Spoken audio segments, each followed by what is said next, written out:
Entre siglos, un podcast de Héctor Aranda.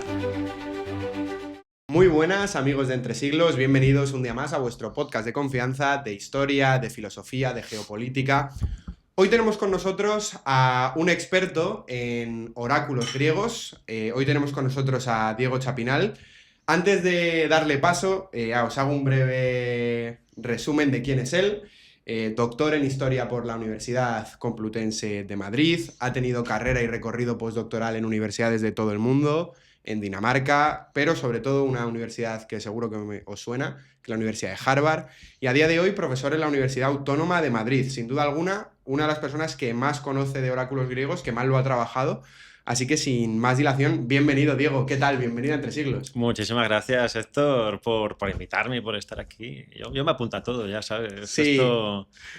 Para el público decir que Diego ha sido profesor mío en la carrera, ya sabéis que yo soy historiador, pues Diego fue uno de mis primeros profesores en la carrera y una de las personas que hizo que yo me enamorara de la historia. Y tengo muy buen recuerdo además, de ti y del grupo en general, que era muy, muy bueno. Y yo recuerdo que en las primeras ideas que tenía cuando me metí a la carrera de historia, porque aquí tenemos gente que pues está pensando ser historiador o que simplemente es aficionado y no sabe cuál es su época favorita, yo siempre fui con la idea de dedicarme a la Edad Media.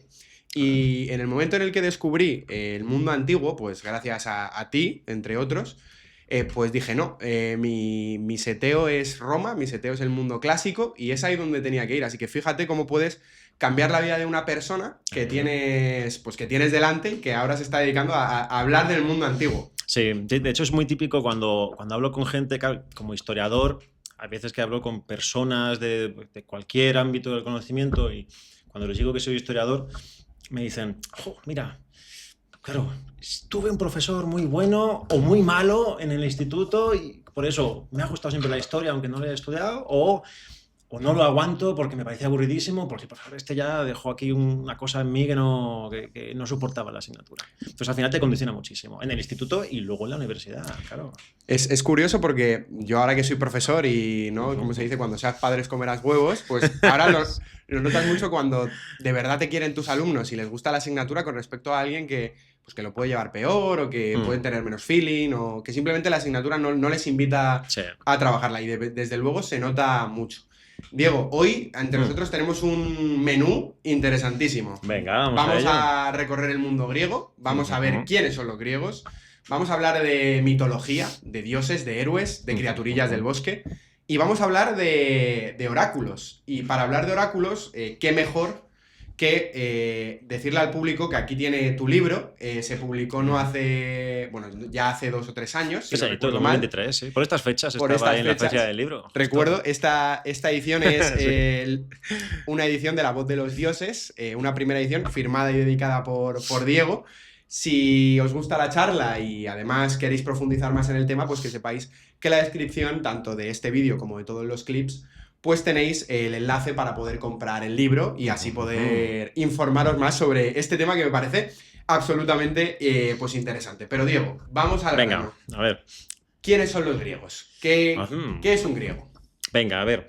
Griegos o helenos, claro, que ahí está el término, ¿no? El concepto de griego es algo ya más de época romana, una población concreta. Los griegos asimismo se conocían como helenos, ¿no? Los habitantes de Elas.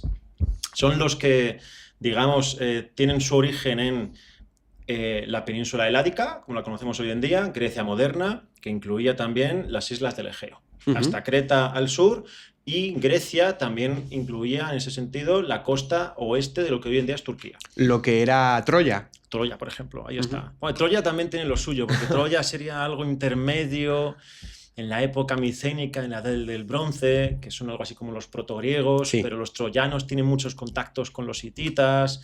Entonces, no son los llamados aqueos micénicos, ¿vale? Que son los que se unen para luchar contra Troya, justo en la Ilíada.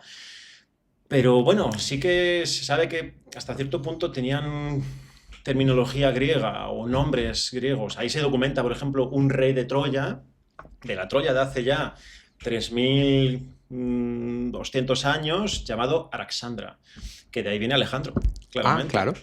Qué bueno. Y París, si alguien recuerda Troya, es tanto la historia como luego las películas y demás, París uno de los hijos de Príamo, hermano de Héctor, etcétera, el que rapta a Helena. París, su segundo nombre es Alejandro. París ¿Ah, Alejandro. sí? Entonces, es que es una indicación clarísima de que ha habido relación, ¿no? había relación, eso es.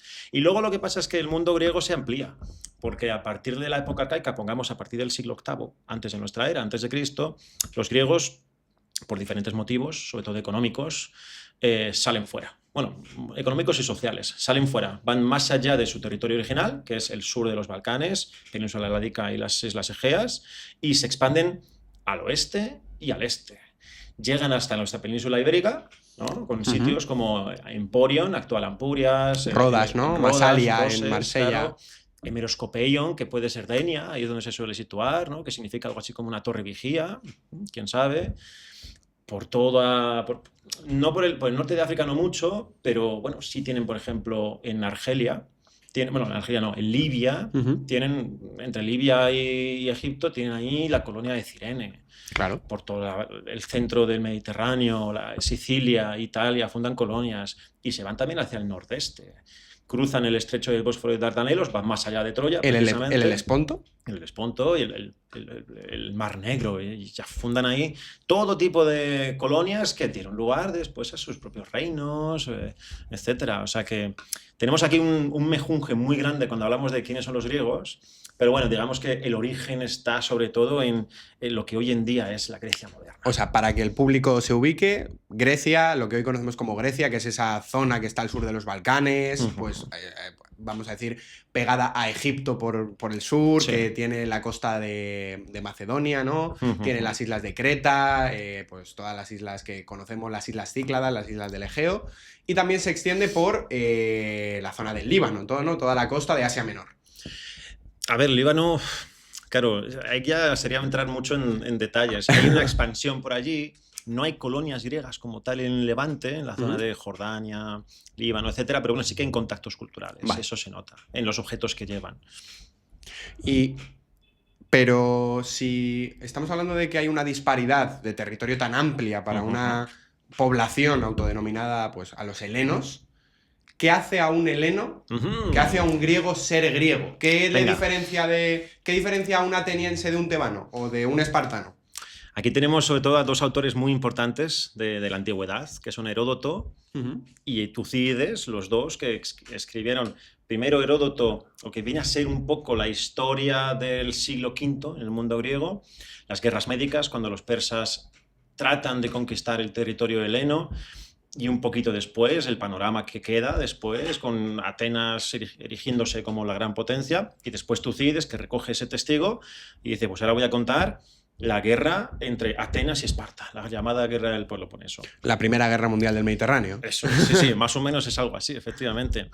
Entonces, ahí tenemos una serie de referencias, sobre todo que nacen a partir del ataque persa, en el cual parece que se define mejor ya que era ser griego. La identidad griega, en el fondo, se forma... En pugna contra... Eso es, como respuesta al ataque de fuera. Normal, siempre cuando hablamos de identidad, de qué es lo que hace que un pueblo se considere a sí mismo o se autodenomine pues un pueblo, un colectivo, o sea, España, o sea, cualquier sitio, siempre es compararse con el otro. ¿Quién es el otro? En este caso es el enemigo persa. ¿Los persas nos atacan? Bueno, pues va a surgir ahí un movimiento ideológico que dice, pues aquí... Estos que estamos aquí somos griegos. ¿Por qué? Porque tenemos una serie de elementos en común. Claro, aquí tenemos a Heródoto, tenemos a Tucídides, que hablan de, bueno, pues compartir una lengua, el griego. Es verdad que tenían dialectos, como puede haber dialectos en cualquier sitio del mundo hispanohablante. En nosotros mismos. Ahí está.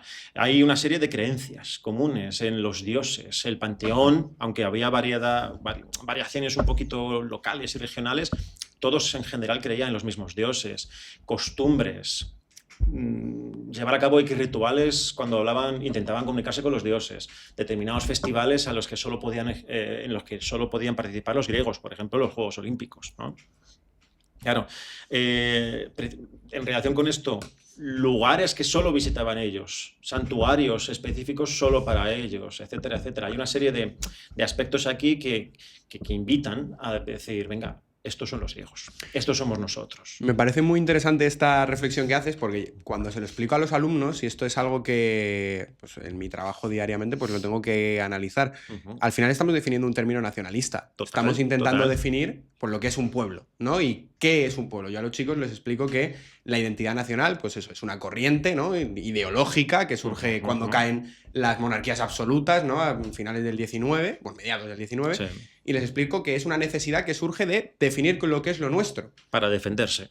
O para atacar a otros justificándolo también. Efectivamente. Yo siempre suelo decir que es para justificar un control estatal. Es decir, hay que justificar un nuevo régimen, y ese nuevo régimen solo se puede sostener manteniendo un control de una identidad, de una religión, de una política, de algo común. Sí. Y al final, lo que tú nos estás contando, al final no deja de ser un protonacionalismo. Permíteme que use esta... Sí. A ver, se puede decir. Claro, nacionalismo sería un anacronismo, pero la idea es esa. Que la idea es como igual que si analizamos la economía en el mundo antiguo. Bueno, la obviamente economía es un concepto moderno, pero obviamente había un sistema económico de redistribución de los materiales, de trueque, etc. Entonces hay una base. Y aquí también justo lo has expresado muy bien. Aquí hay un control por parte del Estado, de un colectivo, lo que sea. En este caso, el control de este discurso identitario griego o heleno lo tiene Atenas. Y aquí es donde juega muchísimo la manipulación de la información. Es lo que te iba a decir. Que nos lo ponga algún suscriptor en comentarios. Si alguien piensa en Grecia, yo te he dicho dos ciudades. ¿En qué piensa? En Atenas y en Esparta. Sí, básicamente. ¿No? Y si acaso luego Alejandro Magno, Macedonia, el reino, pero ya está. Pero salir de ahí es complicado. Es lo que te iba a decir. Y volvemos a ese tema geográfico del que estábamos hablando. ¿Por qué hablamos de ciudades y no hablamos del país de Grecia, del imperio griego? Claro. A ver, que aquí llevamos ramificando mucho. Venga, la cultura griega tiene un elemento que es muy distintivo, aunque no es en realidad original, que es el fenómeno de la ciudad-estado. La polis. Polis es como nosotros traducimos al castellano ciudad-estado, que es una ciudad autogobernada y hasta cierto punto autosuficiente, que tiene su propio gobierno y que no depende a priori de ninguna otra para tomar sus decisiones de política interior y de política exterior. Eso es la ciudad-estado. Y en el fondo, la civilización griega se construye a partir sobre todo de poleis, en plural. Pero lo cierto es que luego hay otros territorios que no son necesariamente polis. ¿No? No. Hay territorios muy pequeñitos en los que no hay un desarrollo urbanístico, o urbano más bien, tan amplio como para que surjan instituciones de autogobierno, ¿vale? Son las llamadas komai, que son aldeas, que muchas veces lo que ocurre ahí es que estas komai son muchas. Por ejemplo, hay regiones... Ahora vamos con todo, vamos poco a poco. No te preocupes, Diego. En la zona de Grecia Central, de Etolia, por ejemplo, casi no había polis. Había ciudades muy pequeñitas. Vale. Casi todo eran aldeas. Entonces, allí en un momento dado, bueno, pues estas pequeñas aldeas y algún centro un poquito más grande se unen y forman una confederación, llamada koinón, normalmente. Sí. Hay una terminología muy amplia para esto. ¿Por qué surge esto? En parte como contrapartida para ser capaces de rivalizar o defenderse con respecto a ataques de una polis vecina, que pueda hacer una incursión porque sabe que ahí obtiene recursos, etc. Entonces, claro, el mundo de la ciudad, de la polis griega es amplio porque hay más polis, además de Atenas y Esparta. Está Tebas, está Corinto, está Élide, bueno, Elis más bien, está en Molosia, tenemos también... Damasos, tenemos muchísimos, pero al mismo tiempo no todos son poleis. Aquí hay un poquito que bueno, que matizar. Claro, hay que matizar. Y al mismo tiempo, luego, conforme van pasando los siglos, vemos que en muchas confederaciones muchas confederaciones empiezan a incluir poleis. Vale. Porque una polis a nivel interno puede ser autosuficiente y autogobernarse, pero en política exterior también puede ver como muy positivo el estar unido en una red más sólida y más amplia que le permita defenderse. Esto se va a dar ya desde época arcaica, pero sobre todo es una característica de época helenística. Es decir, siglos IV a II, cuando ya tenemos esos reinos helenísticos gigantescos que derivan de la muerte de Alejandro Magno. Y tenemos un mapa geopolítico tan complejo que una simple polis no puede hacer nada por sí sola. Así que le interesa unirse. Vale, genial. Pues Yo creo que hemos hecho como un pequeño análisis, ¿no? de la geopolítica de la Grecia. Añado una cosa, ¿vale? que se me había quedado en el tintero. Con lo de la identidad, el discurso identitario y Atenas siendo la artífice de ese, o la que controlase el discurso. Atenas lo hace por interés. Entonces, volviendo al tema este de la construcción de la identidad y de qué potencia, en este caso Atenas, controla ese discurso de somos los griegos, estamos todos unidos, aquí hay un interés muy claro. Si uno mira un mapa de las comunidades griegas en las guerras médicas, en esos dos grandes conflictos en los que Persia intenta conquistar territorio griego, lo que ve no es un mapa de griegos o comunidades griegas aliadas todas ellas contra Persia, para nada. Hay enemigos. Hay enemigos. Hay determinados territorios como Macedonia y que hasta cierto punto son griegos, y Tesalia, que apoyan directamente a Persia, son aliados. Para quien no lo conozca, el norte de Grecia. Efectivamente. Hay territorios, sobre todo en el centro de Grecia, como Beocia, que son neutrales, son como Suiza. Dicen, no se mojan. A ver, en el fondo es lógico. O sea, yo mismo, si veo que viene un imperio gigantesco cuyo fin por Oriente es ambos desconocido, marcan una X en la Claro, y en luego la hay quiniela. unos poquitos que son Atenas, Esparta y sus aliados y las islas del Egeo que sí se unen contra los persas. Vale. Entonces, claro, eso lo recoge Atenas y dice, nos hemos unido los griegos, que tenemos todo esto en común y hemos luchado contra el otro, contra el enemigo. Vamos a reforzarnos nosotros, vamos a unirnos políticamente.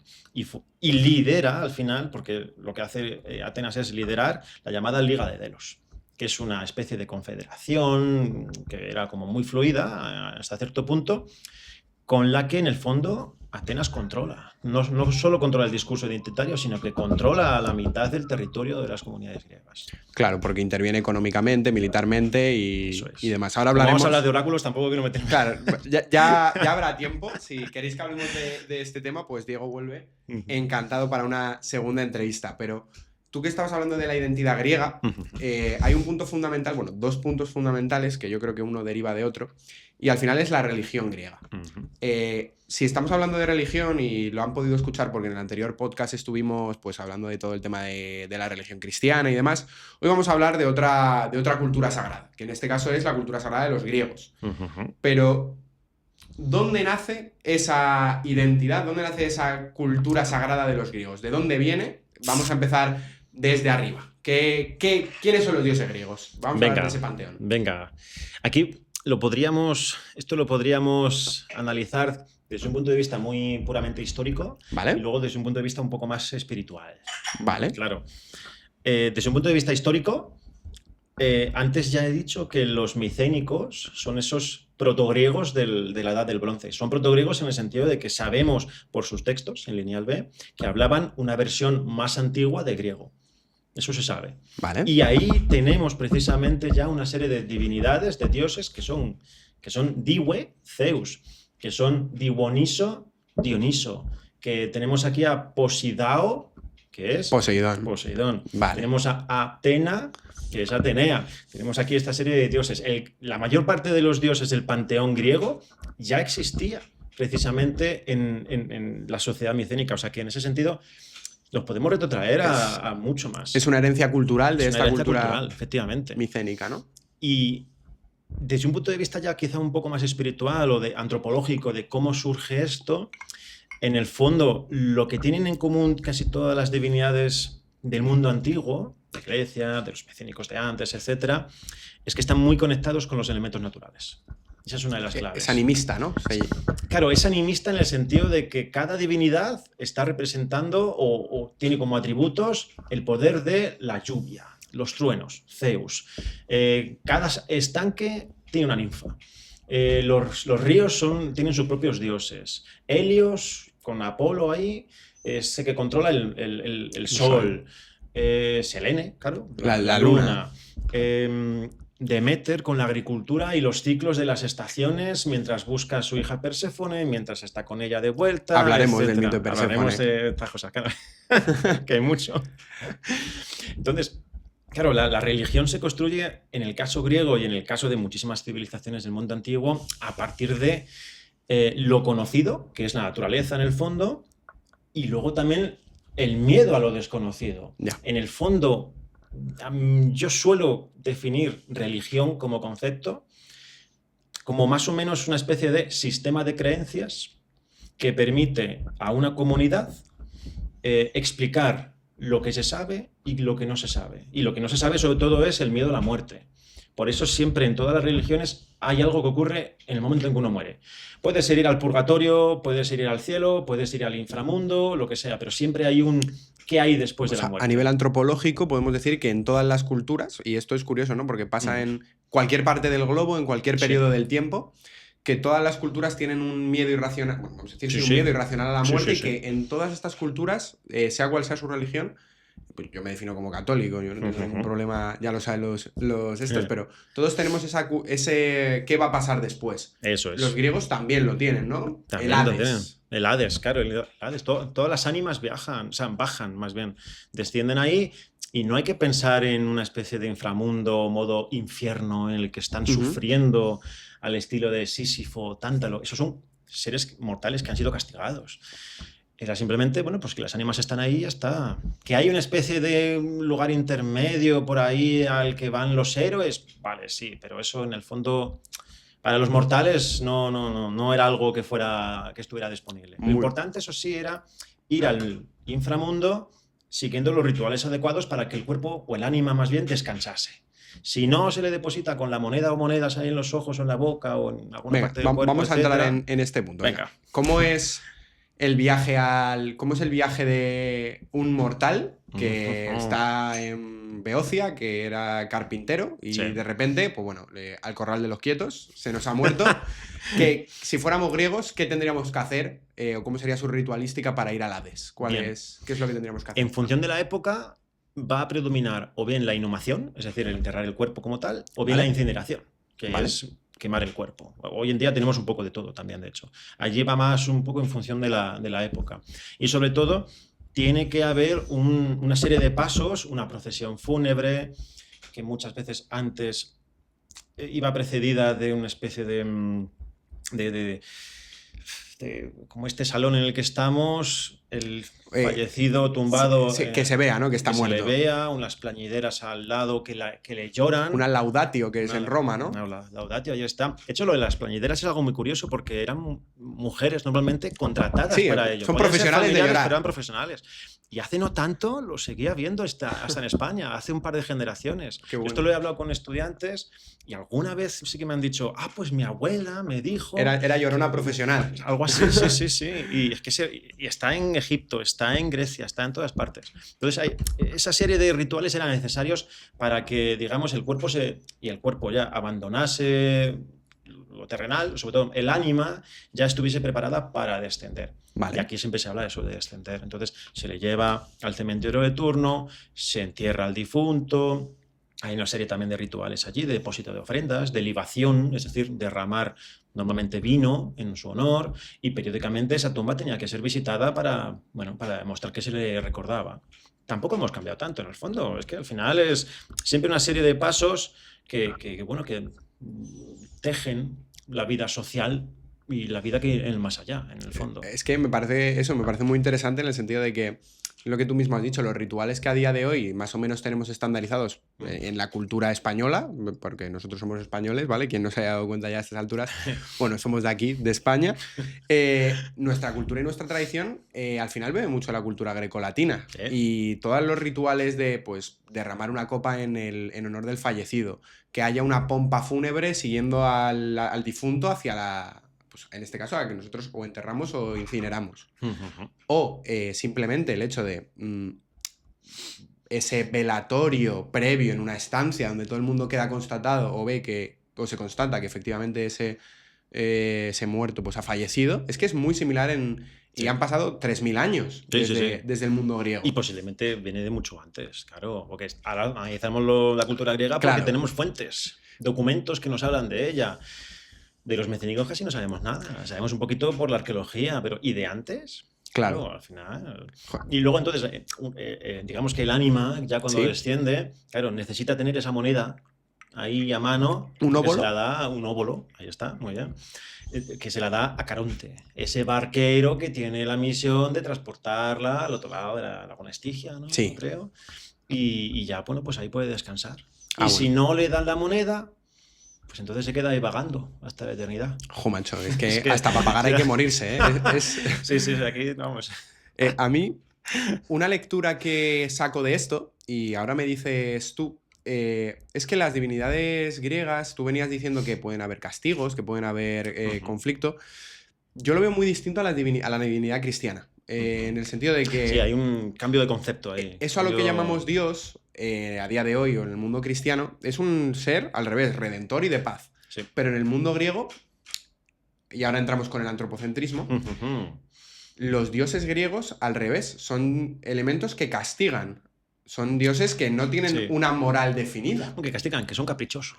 Sobre todo que son caprichosos. Son Claro, mi pregunta va por ahí, en ese sentido de... Los dioses griegos realmente tienen muchos rasgos humanos. Sí. En el sentido más interiorizado del mismo. Es decir, son personas que, bueno, son seres que pueden sentir odio, amor, celos, ganas de venganza.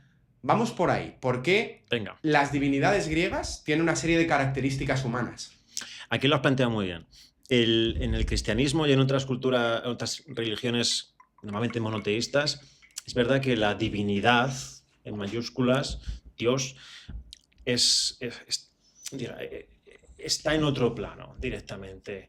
Es superior a todo este tipo de deseos, debilidades, etc. Deus ex machina, ¿no? Deus ex machina, totalmente. Mientras que en las religiones muchas veces politeístas, o al menos en este caso la griega y la latina en el fondo, que bebe mucho de la griega al fin y al cabo, lo que tenemos es dioses con mentalidad de niños pequeños, que son caprichosos, que quieren, vamos a hablar en plata, violar a una mujer, pues la raptan. Que violar a un chaval, pues también le cogen y ya está, no van a pedir nada. Que se enfadan entre ellos y matan a 2 ciudades mientras pelean entre ellos, pues ya está, no pasa nada. Los dioses, digamos que piensan de los humanos que de los mortales, al fin y al cabo, que son creaciones suyas, que son como para nosotros las hormigas, en el fondo, que tampoco es que estemos muy preocupados por si andando mientras pasamos por el parque pisamos un hormiguero. Decimos, bueno, pues ya está. Pues los mortales para los dioses eran más bien de la misma manera. Y esto, claro, en el fondo, la razón de ser de esto es que, al igual que para los griegos, la naturaleza está personificada en estos dioses, es que al mismo tiempo ellos, los seres humanos, son los que dan forma mentalmente y físicamente a sus dioses. Tal cual somos nosotros, tal cual son nuestros dioses. Esa es la idea principal. Es antropocéntrico. Antropocéntrico total, claro. El mundo... Y por eso el cristianismo, el judaísmo, etcétera, rompe muchísimo con ese esquema. Es que me parecía interesantísimo y esto lo tenía que preguntar sí o sí porque me parece de las mayores diferencias que hay entre culturas, en ese choque cultural, ¿no? Que al final para el mundo griego, y esto se puede ver muy bien en la arquitectura, todo está hecho a la medida del hombre. Todo está hecho bajo las proporciones de un humano, todo está hecho para que quede perfectamente encuadrado en el hombre. Absolutamente todo, desde la escultura, la arquitectura, su propia forma de representar a sus dioses con sus mismos miedos, con sus mismas problemáticas, son dioses imperfectos. La representación física. No se les ocurrió, más allá de las metamorfosis de Zeus cambiando de piel, cuerpo, por así decirlo, y dice, pues ahora soy un toro, ahora soy una vaca, ahora soy un cisne, lo que sea. Más allá de eso, son seres humanos. Claro, Hefesto es el jorobado, el que cojea. Vaya, Afrodita, que es la diosa del amor, pues es la más sensual, la más sexy, sexual. Claro, al final es que no, es muy peculiar porque no se les ocurrió decir, no, tienen 3 pies. Para eso ya meten ahí a lo mejor pues a los gigantes o determinados monstruos. Pero los dioses como tal, que son el centro al final del sistema de creencias, eran humanos. Vale, vamos a ir por ahí. Eran antropomórficos. Eran antropomórficos. Vamos a ir por ahí porque me resulta muy interesante y sobre todo para que el espectador se haga un plano, se haga una imagen. Nosotros, si estamos pensando en la cosmología, ¿vale? Para quien no sepa qué es la cosmología, pues es la forma de ver todas las divinidades que hay detrás. Pues los cristianos pues, vemos al Señor, ¿no? Un hombre con barba en el cielo, sentado en un trono. Los griegos ven a su pack de dioses en el monte Olimpo. Pero hay más seres aparte de los dioses y tú mismo lo has dicho, que si están los gigantes, que si están las ninfas, que si están... Pues, los titanes. Los titanes. Antes, claro. En esa jerarquía... Y vamos a ir entrando ya al mundo oracular, vamos a ir descendiendo un poquito en escala. Venga, ¿quiénes son esos titanes? ¿Qué son esos seres predivinos, realmente? Vale, aquí la fuente principal es Hesíodo. ¿No? Los trabajos y los días. Los trabajos y los días y sobre todo... O sea, Hesíodo en los trabajos y los días habla del mundo agrícola, dando consejos a su hermano que está dilapidando la fortuna familiar. Sí. Y luego en la cosmogonía... La cosmogonía. Que no con cosmología, sino cosmogonía en este caso, porque habla del origen del universo y de todos los seres míticos.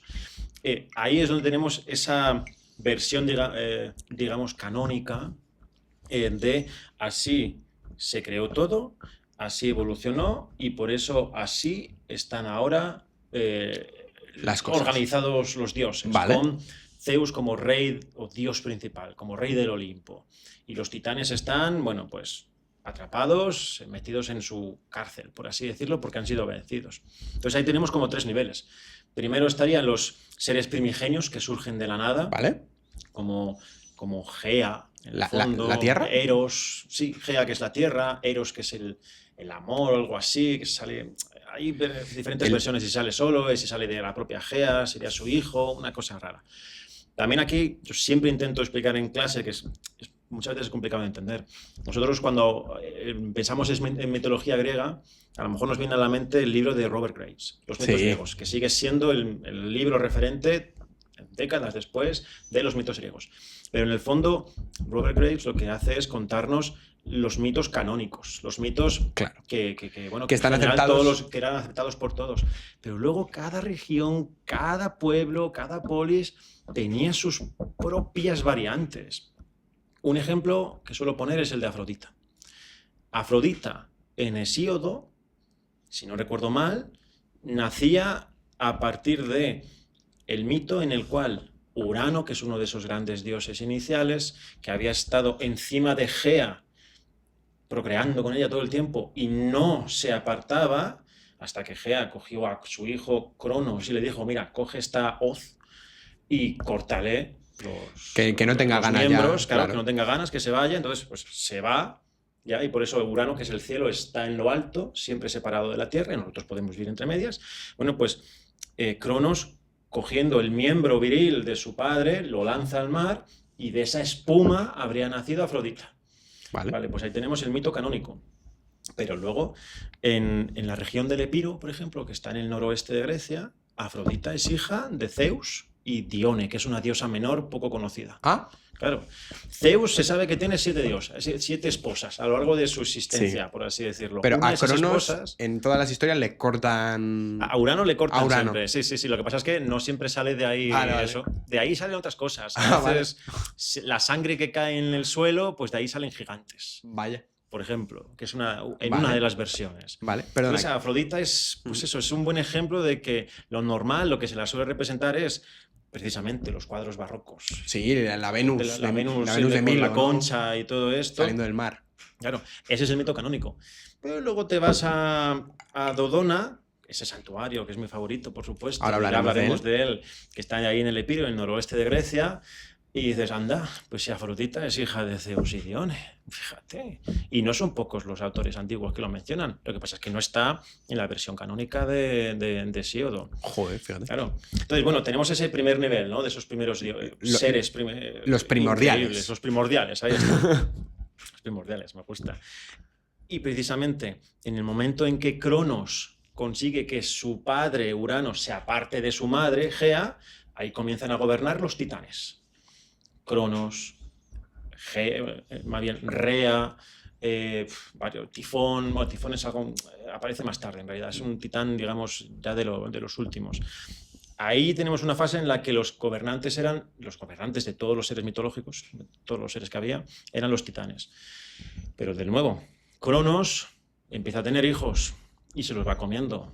Pues dice, no quiero que me pase lo mismo porque un oráculo ya le ha vaticinado que, ojo, que si tienes un hijo aquí, a lo mejor te destrona, ¿eh? Vamos a ver. Pregunta importante. Sí.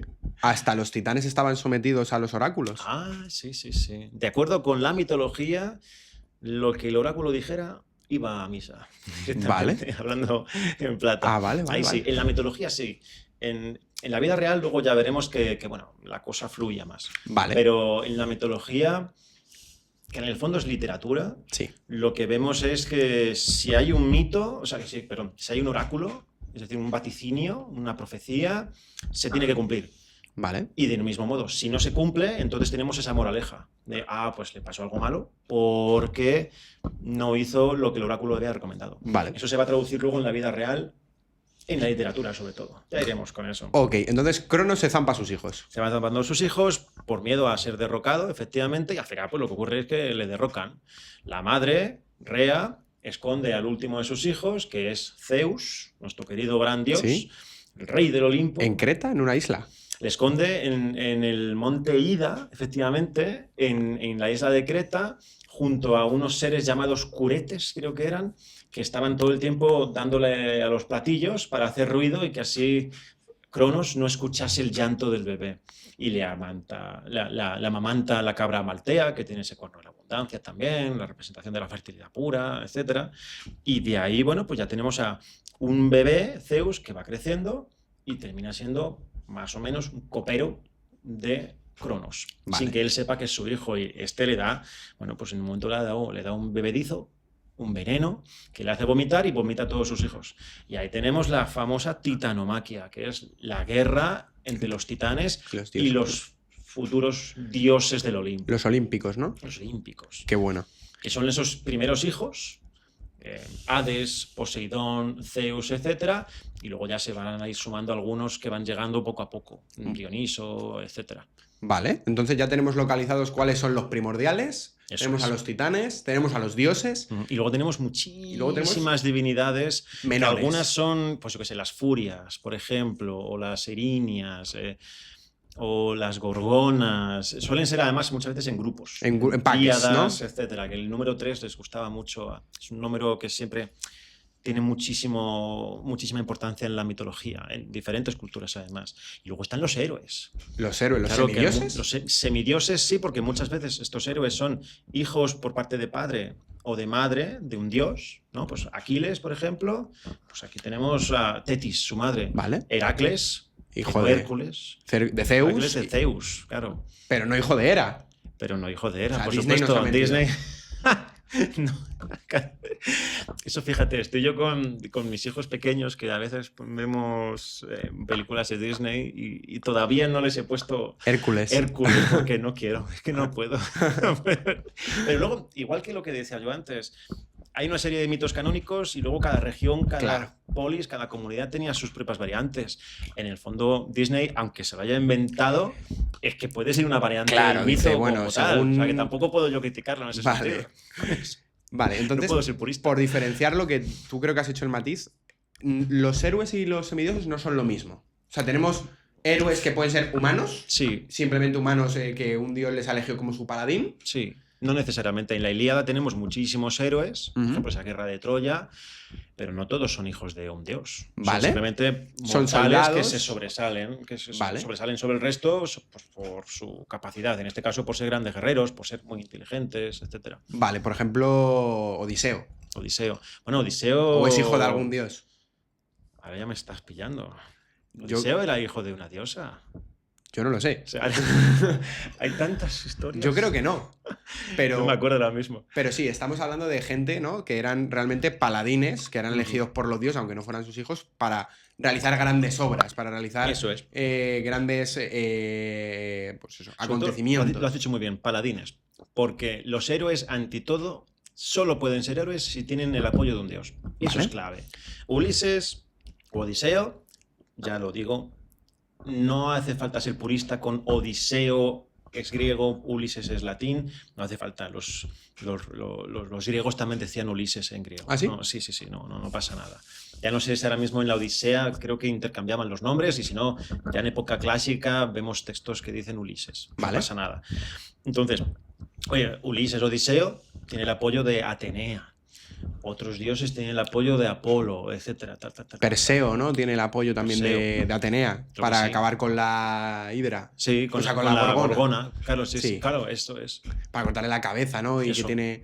Ahí está. Qué bueno. Entonces, al final siempre la clave para ser no tanto un semidios, sino para ser un héroe era caer bien a un dios o una diosa. Vale. Y que esta te ayudase. Y si encima es Atenea, que es la diosa de la inteligencia, pues imagínate. Pues mira, maravilloso. Vale, pues ahora que ya hemos hecho un repaso general de toda esta cosmología griega, vamos a traerlo a tierra. Y es que realmente hoy hemos venido a hablar de oráculos, que realmente es lo que más nos vas a dar luz en este tema. Vamos a ello. Primero de todo, Diego, ¿qué es un oráculo? Vale, oráculo pueden ser 3 cosas. Vale. La primera sería el lugar físico al que uno va para intentar comunicarse con los dioses y preguntarles las dudas que tienes. Las dudas, veremos ahora qué tipo de dudas había, porque había de todo. Pero sobre todo es el lugar físico, que normalmente es un santuario, es un espacio religioso de tipo oracular. Vale. Santuario oracular. Luego el oráculo... Una peregrinación, por así decirlo. Una especie de peregrinación, sí, justo. Mi investigación, de hecho, es la peregrinación a Dodona, en el sentido de que todo viaje hacia un espacio religioso es en sí una peregrinación.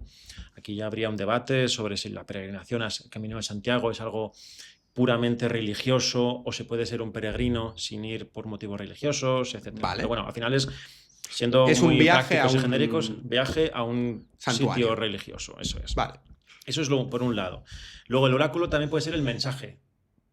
El oráculo... la profecía. Claro, es la profecía en sí. Vale. Ahí está. Y por último, el oráculo puede ser la persona que está profetizando. Lo que más se conoce en el mundo de los oráculos griegos es siempre la Pitia, que es la sacerdotisa que profetizaba en el santuario oracular de Delfos. Pues muchas veces en algunos textos leemos el oráculo dice tal. Y ese oráculo con mayúsculas es la Pitia. La Pitia acaba de decir eso. La persona. La persona. Pero era una persona física, ¿no? Era una mujer. Persona carnal, sí. Vale, pues... Y también en otros sitios era un hombre. Vale. Claro, ahí eso ya... O sea, era indiferente que fuera hombre o mujer. Es más famoso siempre la mujer. Vale. Porque por Delfos al final, que es el paradigma, por así decirlo, de cómo era un oráculo. Vale. Pero bueno, era más amplio. Y en algunos sitios tenemos a sacerdotes que lo que hacen es interpretar, en realidad, lo que es un mecanismo. Ahora veremos que hay diferentes mecanismos. No es simplemente imaginarnos a una Pitia en trance, balbuceando palabras. No. A veces era por sorteo, por ejemplo, sacar un dado. Ah. Sí. Ahora vamos. Vale, pues ahora nos dicen los distintos tipos de... Esos son los 3 oráculos, ¿no? Vale. Los 3 conceptos de oráculo. Vale. Esa es la clave. Y ya que sabemos lo que es un oráculo, ¿para qué sirve un oráculo? Es decir, ¿tiene una función específica? ¿Puede servir para cualquier tipo de consulta? Es decir, oye, me duele el pie y no sé por qué es. Voy a ir a Delfos a que me den una explicación. ¿Para qué sirve un oráculo? El oráculo sirve para dar respuesta a un interrogante. Y el interrogante puede ser sobre algo que ha ocurrido en el pasado, algo que está pasando ahora y algo que va a pasar o no en el futuro. Vale. Entonces, vale para cualquier cosa. Muchas veces cuando nos imaginamos a alguien desplazándose, saliendo de casa y recorriendo en algunos casos varios cientos de kilómetros para consultar a los dioses, bueno, pues imagina cosas grandiosas. Claro, yo antes de empezar a investigar sobre este tema pensaba, bueno, pues ya está, pues voy a sobrevivir a la guerra. O, yo qué sé, quiero hacerme rico, cosas así. Pero luego vemos que son cuestiones muy, muy cotidianas. Hay de todo. Hay cuestiones cotidianas duras, de mi hijo está enfermo, va a sobrevivir. Hay cuestiones, digamos, absurdas. Bueno, absurdas no. Me han robado. ¿Ha sido este quien robó mi plata, Argenti? O me han desaparecido mis sábanas y mantas. Las he perdido o me las han robado. O el ganadero que pregunta si le interesa ampliar el negocio de su rebaño de ovejas. A mí se me ocurre una consulta también muy mundana que es, Oye, ¿Pepita me quiere? Oh, sí, sí, sí. ¿O El amor. se enamorará de mí Sí. Manola? Por no poner nombres... Sí, sí, sí, sí. O sea, eso me parece como también muy consultable, ¿no? ¿Este tipo de consultas se hacían en los oráculos o no es tan típico? Tengo una investigación que va a salir publicada dentro de poco Bien. que lo que analizo es sobre todo en las consultas hechas por mujeres. Vale. En el caso del oráculo de Dodona. Vale. En Dodona, luego profundizaremos sobre esto, ¿Sí? los consultantes y las consultantes ponían por escrito sus preguntas. Entonces es una fuente en unas tablillas de plomo finísimas y muy pequeñitas, que son fantásticas como fuente de información porque se han conservado varios miles que contienen más de 4.000 consultas, porque una tablilla se podía reutilizar varias veces. Entonces tenemos ahí varias capas de diferentes preguntas.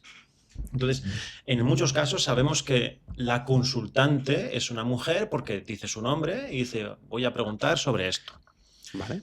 Y la mitad de los casos es encontrar pareja. Pero es que luego si nos ponemos a mirar también las consultas hechas por varones, o que se sepa que son varones, casi la mitad de las consultas es también sobre tener pareja o no.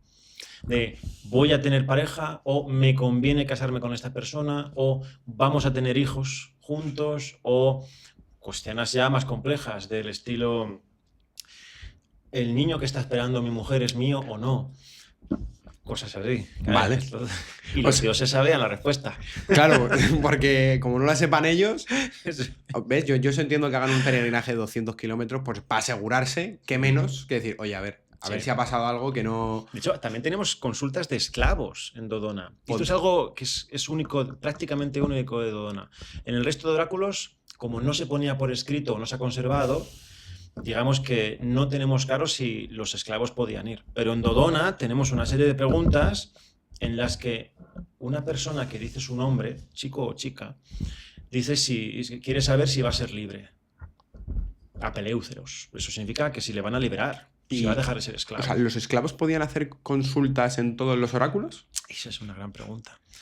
Mira, esclavos y mujeres, dos grandes sectores de la sociedad de los que casi no sabíamos nada en materia de oráculos, ¿vale? Hasta la llegada de las tablillas de Dodona. ¿Y tu investigación? Y mi investigación, pero bueno, tampoco lo mío no es original en el sentido de que es algo que estaba ahí. Vale.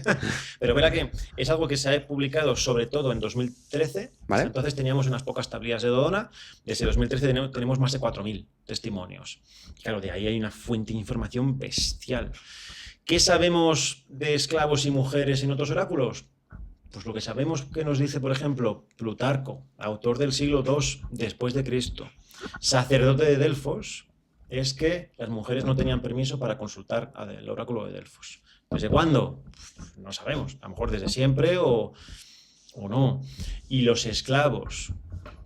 Yo recuerdo haber investigado sobre las consultas al oráculo de Delfos, transmitidas casi todas en la literatura y casi todas sobre eventos muy importantes, porque lo mundano a nadie le interesaba, nadie lo ponía por escrito. Y solo encontré una referencia a un esclavo haciendo la consulta y es en un mito, con lo cual no vale como testimonio. Y en otros oráculos, que yo sepa, no hay testimonios de esclavos consultando al oráculo. Pero es lo mismo, es que no interesa. Igual que no interesaba decir, pues esta mujer ha preguntado tal, porque la mujer en el mundo griego especialmente el ateniense, era muy misógino. Si quieres dar o sea, eso, que estamos hablando de la sociedad griega. Sí, la sociedad griega. ¿Cómo se construye? El varón ciudadano es el que tiene todo. ¿Y qué es un ciudadano? El ciudadano es el que ha nacido en ese territorio y, bueno, o ha nacido o ya desciende de ciudadanos. Vale. Normalmente de un padre ciudadano. Ya el tema de si la madre también tiene que haber nacido allí, eso, o sea, Clístenes y Solón y su reforma. Claro, vale. Ahí está. Pericles sobre todo, ahí ya en el siglo V. Eso es la sociedad, vale. digamos, de los ciudadanos y sus esposas. Pero luego tenemos a todos los que no son ciudadanos, porque están en el umbral de la pobreza, y la ciudadanía muchas veces requería tener dinero para que se le contase. Cuando hablo de ciudadanos me refiero a personas que tenían capacidad de voto. De voto, ahí está. Y de voto o con derechos, porque voto al final es en democracia. No siempre, no tenemos democracia, tenemos muchos gobiernos alternativos, tiranías, oligarquías, etcétera. Pero bueno, los ciudadanos son los que tienen derechos. Vale. Los pobres tenían muchísimas menos derechos. Había un escalafón. Y luego están todos los extranjeros, que son los metecos, que, bueno, tienen permiso de residencia, pero no tienen tantos derechos. Y luego está, pues fácilmente un tercio de la población, que son los esclavos, que directamente son objetos. Sí, un cuarto o un tercio de la población. Un poquito en función del territorio, pero normalmente sí, especialmente cuando hay guerras. Y se convierten en presos de guerra, como se llame eso, no me acuerdo ahora mismo. Y son objetos, dejan de ser personas. Vuelven a ser personas y tienen la suerte de ser liberados. Y pasan a ser libertos, a paleuzeroi. Libertos sería más un contexto romano. Y a partir de ahí, a lo mejor sus hijos, si hay suerte, ya serán ciudadanos. Pero si son esclavos, son propiedad, como un animal, directamente. O sea, entiendo que si estamos hablando de que la sociedad griega lo que está haciendo realmente es dar una ciudadanía a una serie de personas que tienen una serie de requisitos, para empezar, que son hombres, que tienen una cantidad de dinero o de producción agraria, lo que sea. Creo que esto es pentamedimnoi, ¿no? Los pentacosiomedimnoi, que son los 500 medimnos. Era el que tenía una mansión, básicamente. Claro, la gente rica, la que podía almacenar mucho trigo, producir mucho trigo y venderlo. Esos son ciudadanos que tienen derecho, pues, no solo a formar parte de las magistraturas, a formar parte del gobierno, sino que también tenían esa capacidad de ir a los oráculos y hacer consultas. Por tanto, estamos hablando de que, y me corriges, menos de un tercio de la población es la que consultaba ¿menos? Más diría yo, porque la magia que tienen los oráculos es que estaban repartidos por todo el territorio griego. Dodona está en el noroeste del Epiro. Lo que viene a ser justo al sur de Albania, la frontera de Grecia con Albania, 40-50 kilómetros de la frontera. Ahí sabemos que hubo peregrinos que llegaron de sitios muy remotos, hasta de la isla de Rodas, de lejísimos, y de Atenas, etc. Pero luego había muchísimos oráculos locales. En Beocia tenemos documentados tenemos al menos unos 50 de diferentes oráculos. Casi todos son menores. Y son menores en el sentido de que eran consultados por la gente de la zona. El pobre, efectivamente, el campesino humilde que o tenía un esclavo o no tenía nada y trabajaba toda la familia, las pocas tierras que tenían, no se podía ausentar durante una semana por mucho que fuera, por muy importante que fuera su pregunta. Pero a lo mejor a media jornada, a 4 horas andando, tenía un oráculo que, bueno, no tiene el prestigio de Delfos, no tiene el prestigio de Dodona, pero también es un medio para comunicarse con los dioses. ¿Hasta qué punto había una jerarquía de, si voy a este super oráculo, tengo más probabilidades de que me vaya bien? No queda claro en las fuentes si hay eso. O sea, está más o menos democratizado en el término actual el poder ir a hacer una consulta, ¿no? Iría más con la jerarquía de, hombre, si yo sí tengo recursos, pues voy a donde voy a Delfos, que es el main, ¿no? Eso es el principal. Es como, yo que sé, ahora mismo, ir a un restaurante. Si tienes dinero y te lo puedes permitir, pues igual te apetece comer sushi todos los días. A mí me encanta el sushi, pero si no tienes tantos recursos como para eso, bueno, pues comes igualmente, pero no comes no todos los días, no todos claro. los días, eso, no como te gustaría. Vale, muy bien. Ok, perfecto. Yo creo que se ha entendido perfectamente. Y aquí quiero que desmintamos varios mitos. Venga. Y quiero empezar por una consulta al oráculo. Vamos a ver. Que yo mismo me hice cuando estaba preparando el guión del podcast, y es que de tanto leer la palabra pitia, de tanto oír la palabra pitia, a mí me salía una cosa a la cabeza que eran las pitonisas. Las pitonisas. Que son las personas que te leen la mano, o que te leen las cartas, o el horóscopo, o lo que sea. ¿Una pitia y una pitonisa actual son más o menos lo mismo? ¿De dónde vienen las pitias? La pitia es la sacerdotisa de Delfos. Que yo sepa, no se utilizaba el término para ningún otro tipo de sacerdotisa, ningún otro oráculo. Es la pitia. Claro que hay muchas pitias en el sentido de que cuando una se moría, pues se elegía otra. Normalmente sí, se supone que es una mujer nacida más o menos en esa región. Que si era virgen o no está tan claro. Es posible que... Es un tema de los que quería tratar. Claro. Y muchas veces se piensa que la virginidad significa pureza y es lo que los dioses esperaban. No, eso a lo mejor son las vestales, por ejemplo. En Roma. Claro, pero la pitia a priori podría haber sido madre y todo, simplemente que en el momento en que pasa a ser pitia, bueno, pues ya se desvincula en principio. Y en principio también está ya hasta la muerte. allí. O sea, la Pitia es una figura que tiene que... Llegan reales, además. Sí, o sea, claro, personas. Son personas que se tienen que dedicar su vida entera a servir al dios. Una vez son elegidas para ellos, sí. Que a lo Vale. mejor son 10 años, a lo mejor son 40, eso ya depende. Y en cuanto a la elección, ¿lo elegían voluntariamente ellas? Es decir, ¿tú te apuntabas a la carrera de Pitia? No está claro, ahí está. No está claro, no se sabe. Yo intuyo que... A ver, para esto hay que entender el contexto. Vale. El oráculo de Delfos, como en general los oráculos, pero sobre todo Delfos, que era el más importante, el más famoso, el más prestigioso, son centros que no, digamos, no están simplemente para profetizar cualquier pregunta que se les haga. Son centros de información. Toda la gente que llega allí llega con información, con datos sobre los conflictos que está habiendo internos en cada polis, los conflictos que hay entre las diferentes comunidades, la evolución del mercado, podríamos decir, cualquier cosa, cualquier avance cultural también llegaba allí. O sea, los líderes políticos tendrían interés en saber qué se está comentando en los oráculos. Claro. Entonces, yo parto de que la Pitia, o sea, tendrían interés, pero sobre todo de cara a cómo elegir, o más bien a quién elegir para que sea la Pitia. Si la Pitia es la encargada de dar la respuesta, que ahí ya se debate si eran balbuceos y unos sacerdotes, los Josio, y interpretaban esa respuesta o no.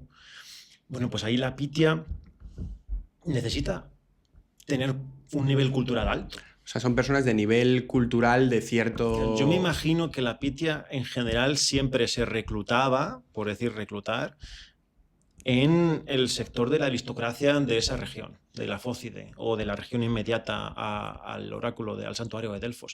Porque tiene que ser una persona versada. Cuando digo versada no significa necesariamente que respondiese en verso, que es otro debate, si respondía en verso o no.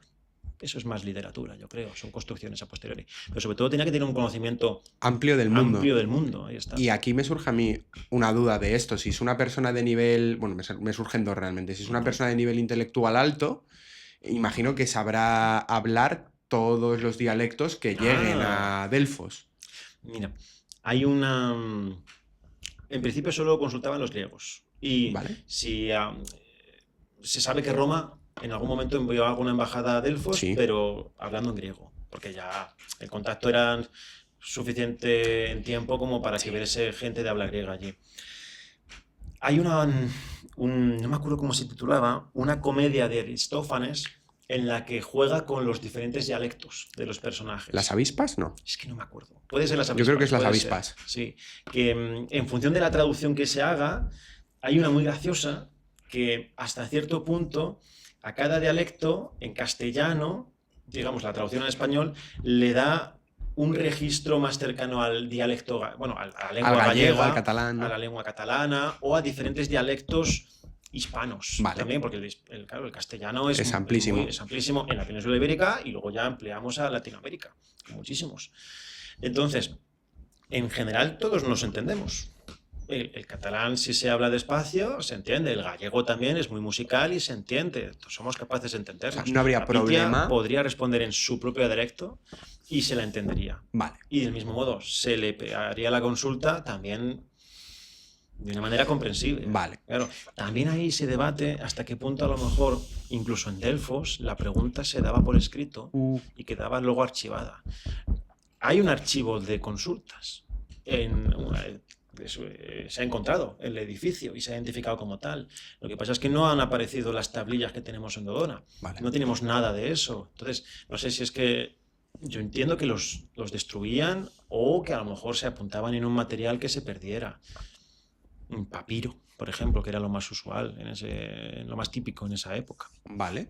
La segunda consulta que quería hacer, justo con este tema de la Pitia, es si estamos hablando de que esta mujer, esta chica, pues es de un nivel cultural alto y que no sabemos muy bien cómo era su elección, a mí me surge una pregunta que es, vale, esto al final es un punto importante, un punto de inflexión para su familia. Sí. ¿Las familias de las Pitias eran reconocidas como gente dentro de la aristocracia?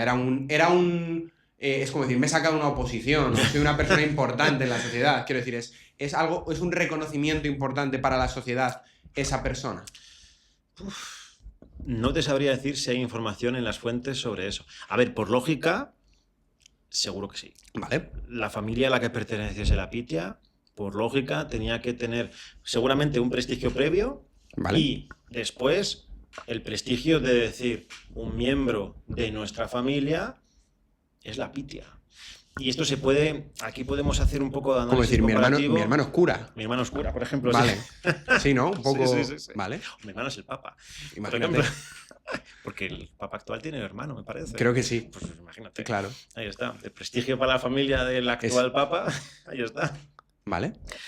Y algo más iba a decir de esto, pues ya no me acuerdo. Sí, de la importancia de la Pitia a nivel social para la familia. Sí, eso, un análisis comparativo que podríamos aprovechar aquí sería, en el caso de Atenas, las familias de las famosas sacerdotisas que hubo en diferentes momentos, sobre todo durante la guerra del Peloponeso.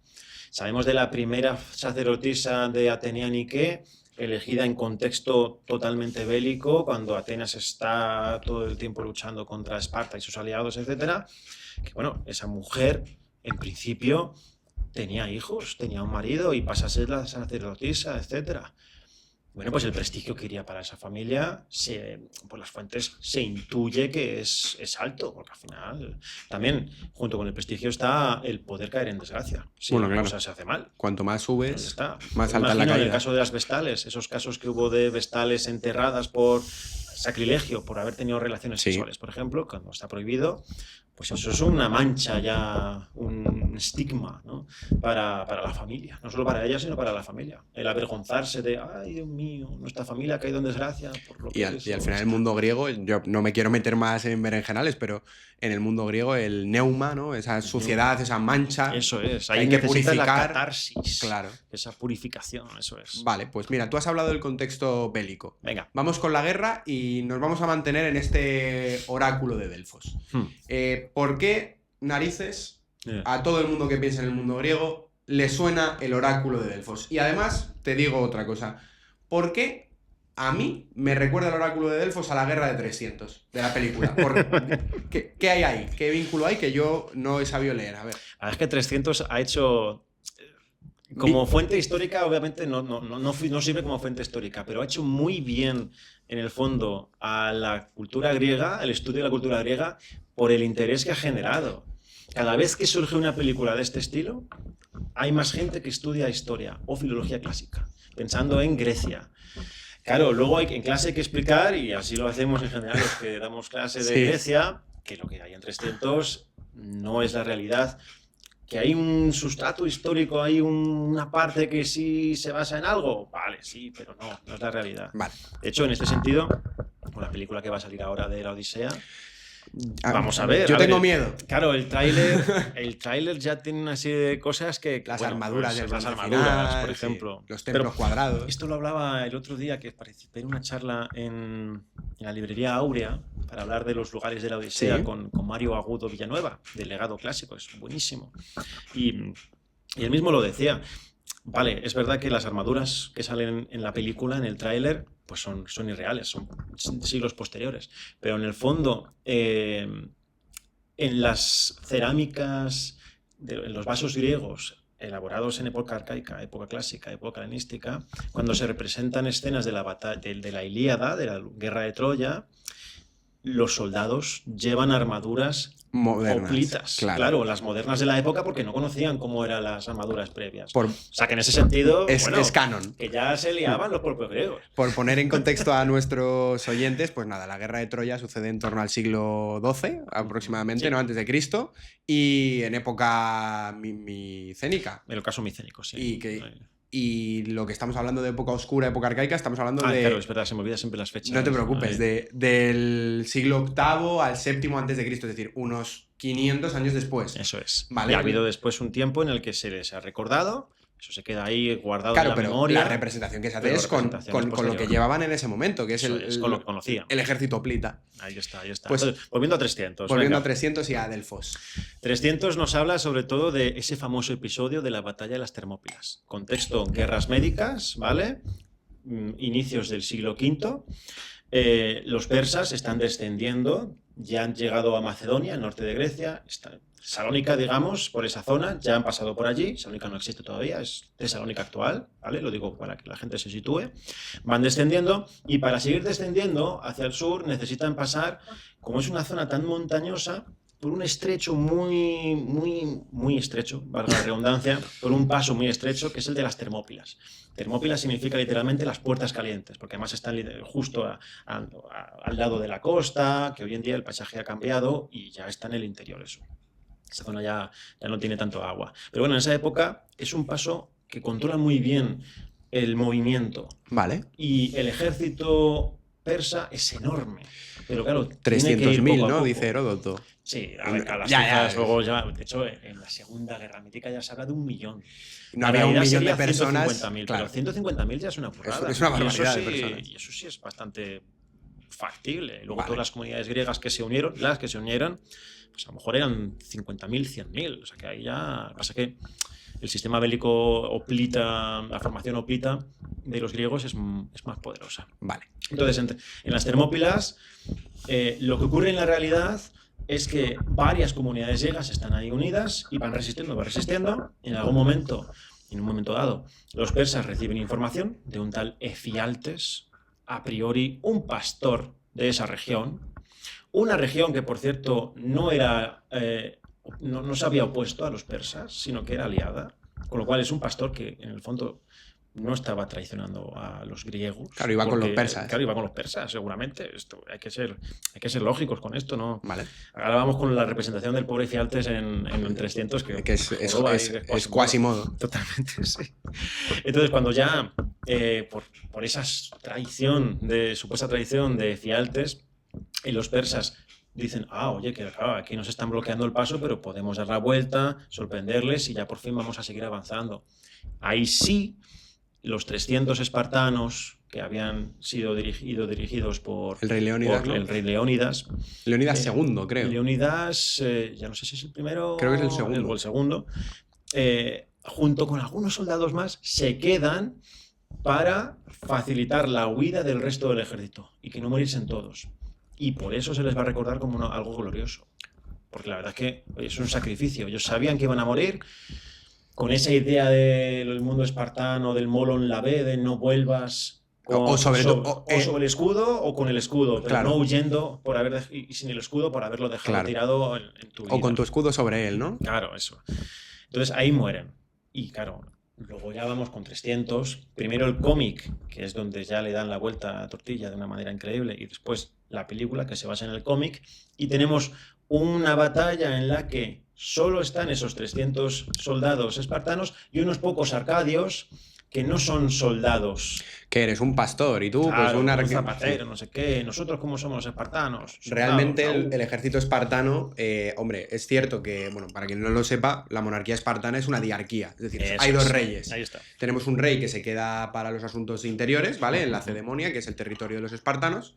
Y por otro lado tenemos a un rey, que es el rey bélico, es decir, creo que se van alternando por años, que es el que le toca ir pues, al frente a la política exterior, en este caso Leónidas. Es cierto que el ejército espartano estaba compuesto por unas personas que se llamaban los homoioi, es decir, los iguales. Sí. Y es cierto que el rey espartano sí que tenía una guardia personal. Esa guardia personal creo que sí que está estimada que está conformada por entre 200, 300 hombres. Entonces lo que representa finalmente, o sea, lo que representa la película son esa guardia personal del ejército espartano, no es todo el ejército, efectivamente. Eso es como yo, igual que antes he resumido muy rápidamente la sociedad griega, en el fondo estaba resumiendo la sociedad ateniense, que es donde tenemos el 90% de la información, y luego hay un 8% de información de Esparta, donde vemos que la élite, la aristocracia son esos homoioi, también llamados esparteatas, que son los que tienen todas las tierras. Y luego los ilotas. Y los que viven solo para luchar, porque ya tienen las tierras y alguien más se las gestiona. Y luego están los ilotas, etcétera, etcétera. Ahí tenemos de todo. Un día hablaremos de las carnellas. Los periecos también, las carnellas. Bueno, pero volviendo al oráculo de Delfos y justo a este tema, y hablando ya de 300. Y de 300. El oráculo de 300. Es el oráculo de 300, pero a mí hay algo que me despierta la película y es por ello por lo que lo he dicho. Claramente tú has dicho que los oráculos están en un punto importante y el oráculo de Delfos realmente más porque es el que controla la geopolítica mundial del mundo griego. Y eso es poder. Ahí es donde quería ir. ¿Están los oráculos determinados por la política del momento? Es decir... Respuesta clara, sí. Vale. Sí. O sea, hay intereses claros en las adivinaciones del oráculo, ¿verdad? Sí. Esto en el fondo lo podemos comparar, yo siempre hago comparaciones en clase, a veces muy randoms, muy aleatorias. Lo podemos comparar con el mundo de los jueces. Vale. En España, en cualquier país, no existe un juez 100% imparcial. Puede ser, es un ser humano, en el fondo. Bien. No es una máquina. Las leyes son interpretaciones, se pueden interpretar de una manera o de otra en función del contexto echa la de ley, tus propias creencias. Echas la ley, echa la trampa. La trampa, claro. Entonces, lo mismo el oráculo.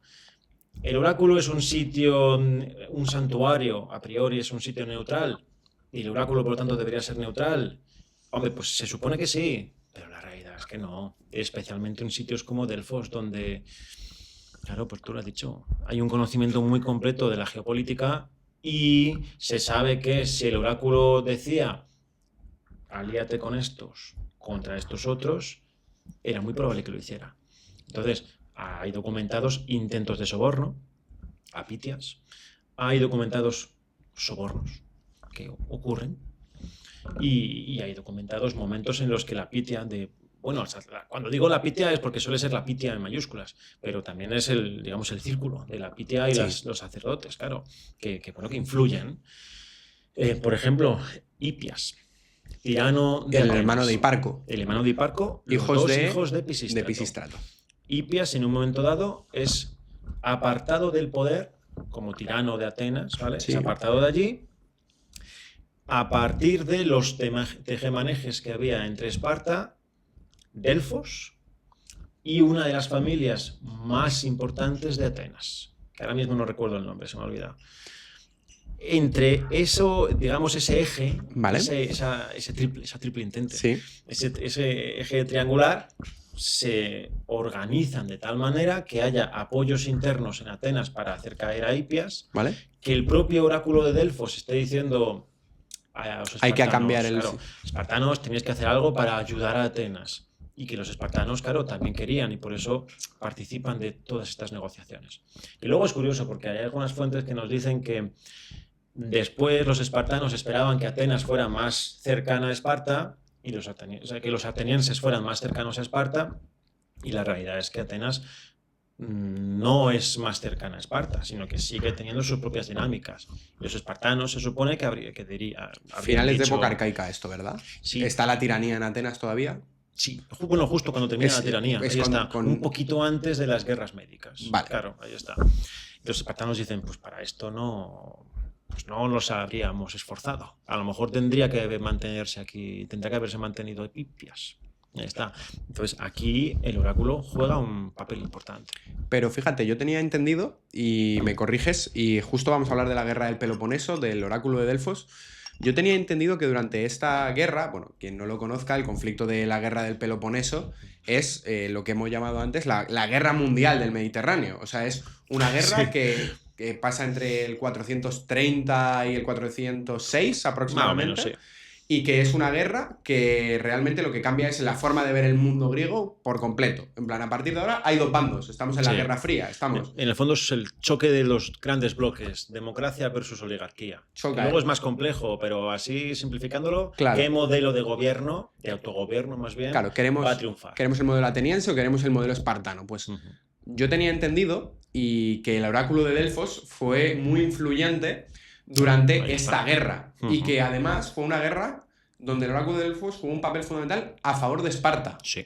Pues si quieres contarnos un poco Sí, y de hecho antes de eso, ¿vale? Algunos autores griegos ya criticaron a Delfos por medizar. Es decir, por haber profetizado a favor de los persas en esas batallas, en esas guerras médicas previas. ¿Vale? Porque Delfos lo vería también claro, por el motivo que fuera. Más allá de que los dioses supuestamente dijeran, oye, que tiene más probabilidades que va a ganar los persas, dirían, viene un imperio muy grande, a lo mejor también me han dado dinero, quizá, pues vamos a decir que a los griegos que es mejor que acepten. Que acepten la rendición, la sumisión, ¿no? Ahí está. Y lo mismo va a pasar en la guerra del Peloponeso. Es verdad que en general los espartanos solían tener una conexión más estrecha con Delfos, ¿vale? Entonces, por eso también se entiende que ocurriera así, pero bueno, independientemente de ello, Sí que se sabe que durante la guerra del Peloponeso, durante gran parte de ella, las respuestas en materia geopolítica que da Delfos suelen ser muy filoespartanas, muy a favor de Esparta, para darle el apoyo. Y eso al final influye. Que podría haber ganado también Atenas en otro contexto, incluso si Delfos era filoespartano, hombre, pues sí, puede influir, pero no determinar. Pero aún así, todo esto sumaba. Porque al final suma apoyos. Si Delfos te recomienda no aliarte o no ayudar a Atenas, y tú estás justo que no lo tienes claro, pues dices, mira, pues ya está, ayudo a Esparta. Vale. ¿Y realmente todos los oráculos actuaban igual? Es decir, ¿todos los oráculos sí que tenían esa intencionalidad? ¿O al revés, los oráculos menores, al no tener esa preponderancia estratégica que tenía Delfos, sí que eran más libres, por así decirlo? Pues es que ahí está el problema. El problema es que no lo sabemos, ¿no? Claro, porque en materia de geopolítica, Delfos es el 99% de los casos. Dídima, que está en lo que hoy en día es Turquía, muy cerca del yacimiento de la polis de Mileto. Dídima era muy cercana a Mileto, entonces Mileto consulta a Dídima frecuentemente y las cuestiones suelen ser muy cercanas a Dídima. Entonces, en ese sentido, alguien que quisiera hacer la guerra a Mileto no iba a preguntar al oráculo de Apolo en Dídima, porque sabía que era un santuario oracular muy, muy cercano a Mileto. Del resto de oráculos, en Dodona lo que tenemos, gracias a esas tablillas, es casi todo cuestiones cotidianas, del día a día, asuntos privados. Cuando pregunta una comunidad, lo que llaman una consulta pública, que no privada, suele ser más de a qué dioses y héroes debemos realizar sacrificios para que nos vaya bien. En un caso, hay una consulta escrita por una comunidad cuyo nombre no se ha conservado, que pregunta, ¿nos interesa aliarnos con los molosos? Los molosos eran una de las comunidades que había en el territorio del de Dodona. Claro, eso es una cosa muy concreta, no sabemos la respuesta, es la pena. Pero en todo caso, casi todo lo que tenemos en materia geopolítica es de Delfos. Y en el fondo también es de Delfos y en versión literatura. Y la literatura, el problema que tiene es que es tan maleable, es tan fácil de reinterpretar, reelaborar, reescribir, que muchas veces tenemos episodios muy frecuentes de, pues este rey quería conquistar ese territorio, ya el oráculo de Delfos le dijo que se cuidase del río, no sé qué, que iba a morir ahí, y dijo, pues este río está aquí al lado, no va a pasar nada, y luego hay un río que se llama igual allí donde muere. Es el complejo de, ¿cómo se llama? ¿El de Edipo puede ser? No, el que le dice que te va a matar tu padre, sí, tu hijo te va a matar y Electra. Sí, es un poco igual, ¿no? En el fondo sí, el destino está fijado, los dioses te lo han hecho saber, hagas lo que hagas, en el fondo, aunque no te des cuenta... La suerte está echada, ¿no? Te vas a tirar a tu madre sin saberlo y al final pues te vas a matar. Qué bárbaro, ¿vale? Hablando en plata. Sí, no te preocupes. Ok, cerramos el capítulo del oráculo de Delfos, vamos a hablar de otros oráculos y vamos a hablar del oráculo de Dodona. Venga. Que es tu oráculo. Ya, sí. Así que yo ahora mismo... Es mío. es el que tú has estado investigando. Para quien no lo sepa y que esté que esté aquí porque es muy interesante. El oráculo de Dodona ha recibido muchas visitas de investigación últimamente. Una es tuya, si no me falla la memoria, cuando intentamos cerrar este podcast y otra serie de reuniones que hemos estado hablando. Tú has estado viajando mucho a Grecia este último año, ¿verdad? Sí. A ver, no tanto como me gustaría, porque ahora tengo 2 hijos pequeñitos, entonces no es lo mismo. Un besazo para los dos desde aquí. Eso. Para Luna y Héctor. Pero sí, sobre todo en el pasado he ido varias veces a Grecia y he vivido allí. Por ejemplo, durante el doctorado estuve 3 meses viviendo en Ioánina, la ciudad más bonita que hay en Grecia. Todo lo que hay, ni Atenas ni Tesalónica. Apuntamos. Apuntadlo. Poco turística porque está eso en el noroeste de Grecia, cerca de Albania, entonces llegar hasta allí, si tienes otros sitios que visitar como son Delfos, Olimpia, etcétera, pues bueno, a ver, se entiende. Entonces he vivido ahí 3 meses porque Dodona estaba allí. Yo me he recorrido ese santuario ya no sé en cuántas ocasiones y luego he vuelto pues para congresos que me han invitado. El año pasado que estuve 2 meses viviendo allí en Creta primero y luego en Atenas, con un viaje incluido a Dodona. Entonces Dodona al final es un sitio especial. la verdad, y merece visitarlo. Vale, cuéntanos. Y si no, por lo menos mirad en internet, Dodona. Venga, pues cuéntanos, ¿qué es Dodona y qué lo hace diferencial? Venga, Dodona es muy peculiar, porque sin ser demasiado famoso en la actualidad, porque hoy en día todo lo copa Delfos, y sin ser tan famoso como Delfos en el mundo antiguo, porque eso, es que Delfos era el centro de todo, el ombligo del mundo, ¿no? Con ese mito de Zeus estableciendo o buscando sí, ¿no? Identificar el centro del mundo con dos águilas tal, y caen justo, o sea, chocan o se coinciden en el punto en el que está Delfos. Y ahí es donde había tirado su piedra, el ónfalos, esa piedra que se ha encontrado además. Entonces, claro, eso es Delfos. Dodona también está ahí. Pero lo cierto es que Dodona, ya lo dice Heródoto, es el oráculo griego más antiguo. O el oráculo más antiguo de los helenos. Vale. No sabemos hasta qué punto eso es cierto, porque tanto Delfos como Dodona ya tienen actividad religiosa desde el siglo VIII. Quién sabe si ya es un oráculo ahí, pero sobre todo en la Ilíada y en la Odisea, esos dos grandes poemas épicos que son lo más antiguo a nivel literario del mundo griego, que retrocede hasta el 1200 a.C. y que pues, más o menos contienen mucha información del siglo VIII, ahí ya sale Dodona.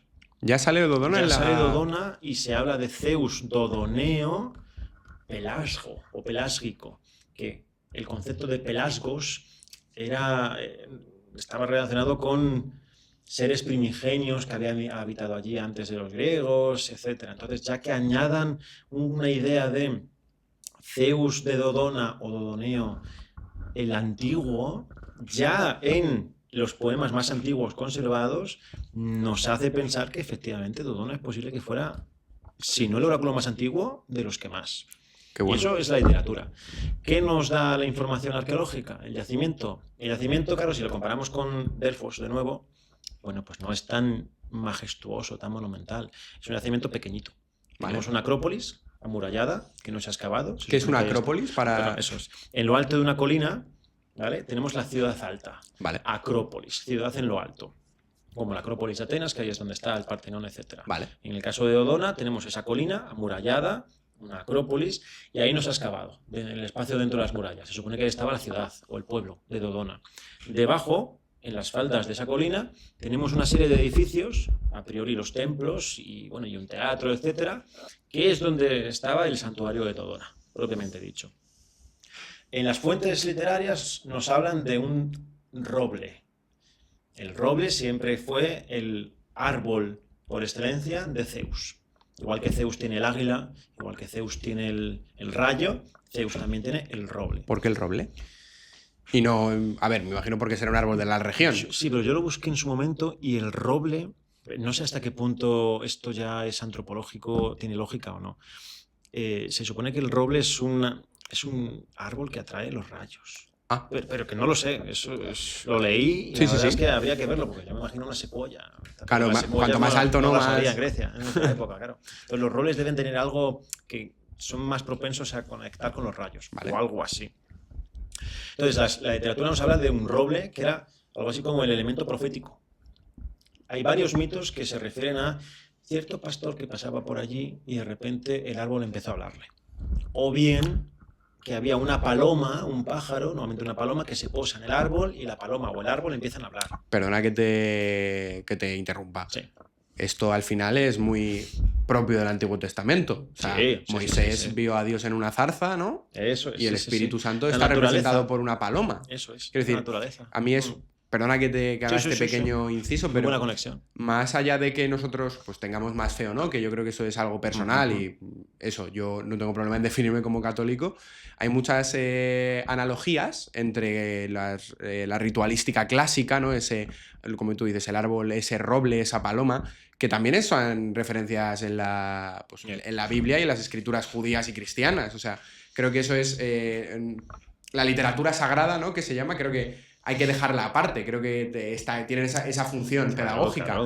O sea, que me parece eso, muy interesante las conexiones que tenemos tanto en el mundo clásico que han llegado a pues eso, a esa reinterpretación dentro de las religiones monoteístas, ¿no? Sí. Este tema me encanta, entonces vamos a profundizar, vale, tenemos pues tiempo. Aquí hay un concepto que es el llamado mitema. Mitema, igual que están los lexemas para el léxico, la raíz del léxico, de las palabras. El mitema es algo así como la raíz de un mito. Vale. Hay una serie de mitos en muchísimas culturas de todo el planeta que tienen una especie de esencia común, una raíz, el mitema. Claro. Y esto, por ejemplo, de un árbol, una zarza o un elemento de la naturaleza que es el elemento que el dios utiliza para comunicarse con los mortales, es un mitema. Pero hay otros que son muy famosos. Moisés. El abrir las aguas, ¿no? No, y antes. Moisés de bebé fue depositado en el Nilo, en la tinaja, ¿no? En la tinaja, el cesto, lo que fuera. Y le recogen, crece en otro contexto al final, y como es el elegido, pues termina siendo el líder de la comunidad que libera de Egipto, ¿no? Claro. Esto es Moisés. Pero si nos vamos al Próximo Oriente, nos vamos al Imperio Acadio y nos vamos al fundador del Imperio Acadio, Sargón de Akkad, tenemos el mito que él mismo se esforzó mucho por difundir, que es un himno que habla de cómo él había sido era hijo de una sacerdotisa, que la sacerdotisa le tuvo que abandonar en el río y fue recogido por unos campesinos, me parece, que le cuidaron, y él habría llegado a ser, no sé si era copero o mayordomo del líder de la ciudad en cuestión, y a partir de ahí él se había convertido en el rey y fundador de este imperio. Eso es un mitema, en el fondo. Sargón, Moisés, lo tenemos. Y luego otro también es el del diluvio. Vale. Nosotros tenemos, en la cultura judeocristiana tenemos a Noé. Sí.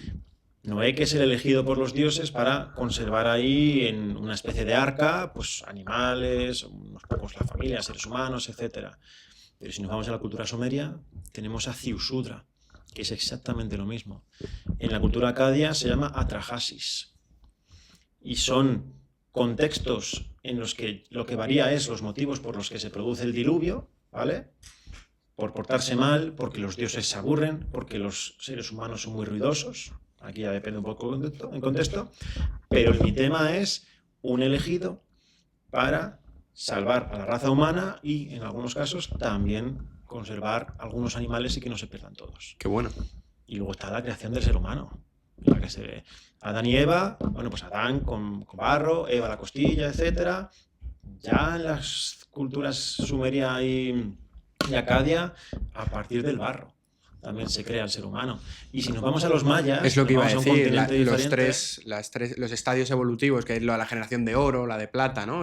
Claro, eso es en Grecia, sí, que es lo mismo. Pero eso, y si nos vamos a los mayas, que es directamente otro continente, otro separado, tenemos a la creación del ser humano por parte de los dioses, no con barro, sino con maíz, que nos lo cuentan en el Popol Vuh, que es algo así como la Biblia de la civilización maya.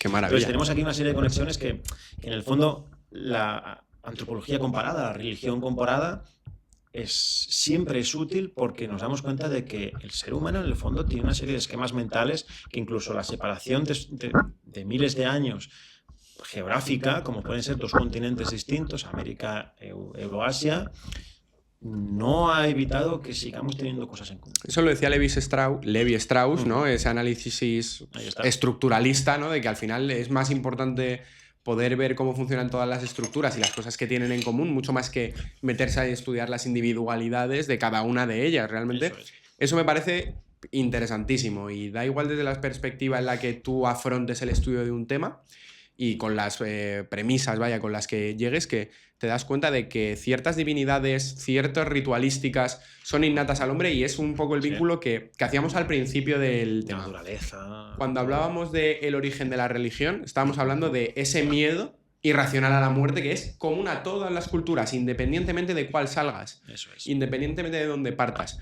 Y hay una más, y me corriges si me equivoco, y perdona a los espectadores que estén aquí, porque no me quiero equivocar y tampoco me quiero meter en un jardín donde no me llaman, pero también la Virgen María está asociada con una divinidad del agua del Mediterráneo, ¿verdad? Está asociada a Tanit o a ciertas divinidades. La verdad es que eso lo desconozco. Yo es que es posible, pero lo recuerdo de pues eso, de charlas de haber estado presente en la universidad, que a la Virgen María, como tiene esa relación con el agua, bueno, de hecho, la salida del agua de la Virgen María, ¿no? En Málaga, en esas procesiones, tiene mucho vínculo con las diosas del agua del Mediterráneo, porque son las divinidades relacionadas pues con, vamos a decir, con la reproducción, con la sensualidad, con la maternidad, ¿no? Al final es la representación de la maternidad. Pues, Virgen María. Pues al final, eso, que veo ese vínculo, ese mi tema que has dicho tú en muchos aspectos. Y lo que digo, y para cualquier espectador, independientemente de las creencias, al final es algo esto se puede. Es algo antropológico. Aséptica, antropológica. Es que me parece una maravilla. Pero perdona, digo que volvemos a Dodona, hemos saltado de tema. Luego a nuestro editor le va a explotar la cabeza porque hay que volver a Dodona. Estamos hablando de ese roble. Sí, estamos hablando de... Todo esto venía del roble, madre mía. ¿Cómo hemos llegado hasta ahí? Pues porque he dicho yo el tema de la zarza y del es verdad, de la paloma. Pues el roble es el elemento primigenio del oráculo de Dodona. Luego se suman otros, que hasta qué punto eran reales no se sabe. Tenemos palomas, por ejemplo. Hay una serie de palomas con diferentes mitos que también habrían desempeñado cierto papel. Tenemos, se supone que una serie de calderos calderos de bronce, rodeando al oráculo, o sea, al roble. Y en alguna versión, según se interprete, se habla del golpeo de esos calderos y el sonido que habría servido para esto, pero tampoco está claro hasta qué punto eso era un oráculo, no está claro. Y luego tenemos las tablillas, que es lo que nos ha enseñado la arqueología. 4.000, ¿no? Más de 4.000, claro, ya está. Más de 4.000 testimonios, que eso es mágico. Pero claro, las tablillas en el fondo son, digamos, el medio del mensaje, no el medio de la consulta. Entonces, ¿cómo se consultaba el oráculo de Dodona? Pues el problema es que no lo sabemos. No se sabe, porque tenemos el roble, tenemos las palomas, tenemos quizá esos calderos. La arqueología ha sacado restos de calderos. Pero claro, esos calderos también podrían haber sido ofrendas, perfectamente. Y si no me equivoco, aunque no se ha publicado, lo que más o menos se sabe es que los calderos tenían tamaños diferentes, los que se han encontrado. Vale. Y si son muy diferentes, tiene poco sentido que fuera algo compacto que funcionase juntos, sino que son más bien ofrendas que cada uno ha llegado y ya está. Es lo que yo creo que es una deducción un poco lógica, ¿no? De que si al final tú lo que estás buscando es un objeto de un material concreto, de un tamaño concreto, todos van a ser iguales. Eso es. O muy similares, o depende de la época. A mí esto me hace pensar, yo qué sé, en las reformas de la mezquita de Córdoba, ¿vale? Pues es una consecución que luego llega a materiales mucho más baratos porque no había dinero para más. Vale, pero el tamaño y la estética tiene que ser igual. Efectivamente, sí. Si esos calderos funcionaban para algo, o sea, si tenían una función, tenían que ser parecidos al menos. Eso es. Aunque unos fueran de bronce y otros fueran de oro, ponte. Sí. Pero, vale, o sea, no sabemos cómo se consulta. Yo me imagino que el roble estaría allí. Pero claro, el roble, esto de con el movimiento de las hojas o con el volar de los pájaros que había cerca del roble. Vale. ¿Quién sabe? Esto, a lo mejor en alguna consulta se intuye que puede haber un tipo de sorteo.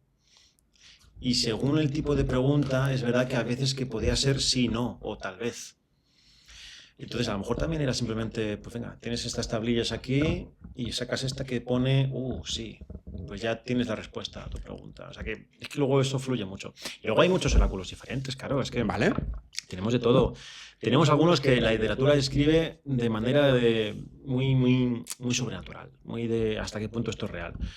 Se supone que en algún sitio de Anatolia, de actual Turquía, había un oráculo que consistía en una especie de pozo con agua, con un remolino, porque había corriente ahí, y se metía un espetón con peces, teóricamente muertos, y al soltar los peces del espetón en el agua, los peces se ponían a moverse y en función de su movimiento tenías la respuesta. Pero estaban muertos. Claro. Vale. ¿Cómo interpretamos esto? Claro. Okay. Luego hay cosas más mecánicas. La fitomancia. La fitomancia consiste con hojas. Vale. Hojas echadas en agua, por ejemplo. Un poquito como lo del... Es leer los pozos del café. Eso es, ¿vale? Ese del té del café. Pues eso, en función de cómo se caiga, no sé qué, era una respuesta. Vale. Luego estaba la homeromancia. Homeromancia. Tuvo que ser espectacular. a partir de los versos homéricos, de los poemas homéricos, la Ilíada y la Odisea, cogiendo un verso al azar, se interpretaba la respuesta a la pregunta. O sea, yo me imagino... Toda interpretación. Claro. O sea, yo me imagino como la gente que cree en la... Perdón, y no me quiero meter con nadie, pero lo voy a hacer. Como la gente que cree en la numerología, ¿no? De que abre un libro y dice, palabra 46, y pone, sí, y tú, perfecto. Lo hemos conseguido. Ahí está. Aquí está la respuesta que buscábamos. O no. Y tú, bueno, pues me he hecho 200 kilómetros para conseguir esta respuesta que podía haber mirado en casa. Sí. Pero, vale, Totalmente. Interesante, ¿vale? Más de este tipo de oráculos. Los dados son muy frecuentes. La suerte. O sea, tirar dados y si... Tirar dados o coger tablillas con palabras. Vale. Luego el espejo. Con un espejo, poniendo un espejo justo debajo del agua, pero cerca de la superficie, y asomándote, la forma de representar tu cara en el agua, más bien en el espejo, en el reflejo del espejo, formaría parte de la respuesta.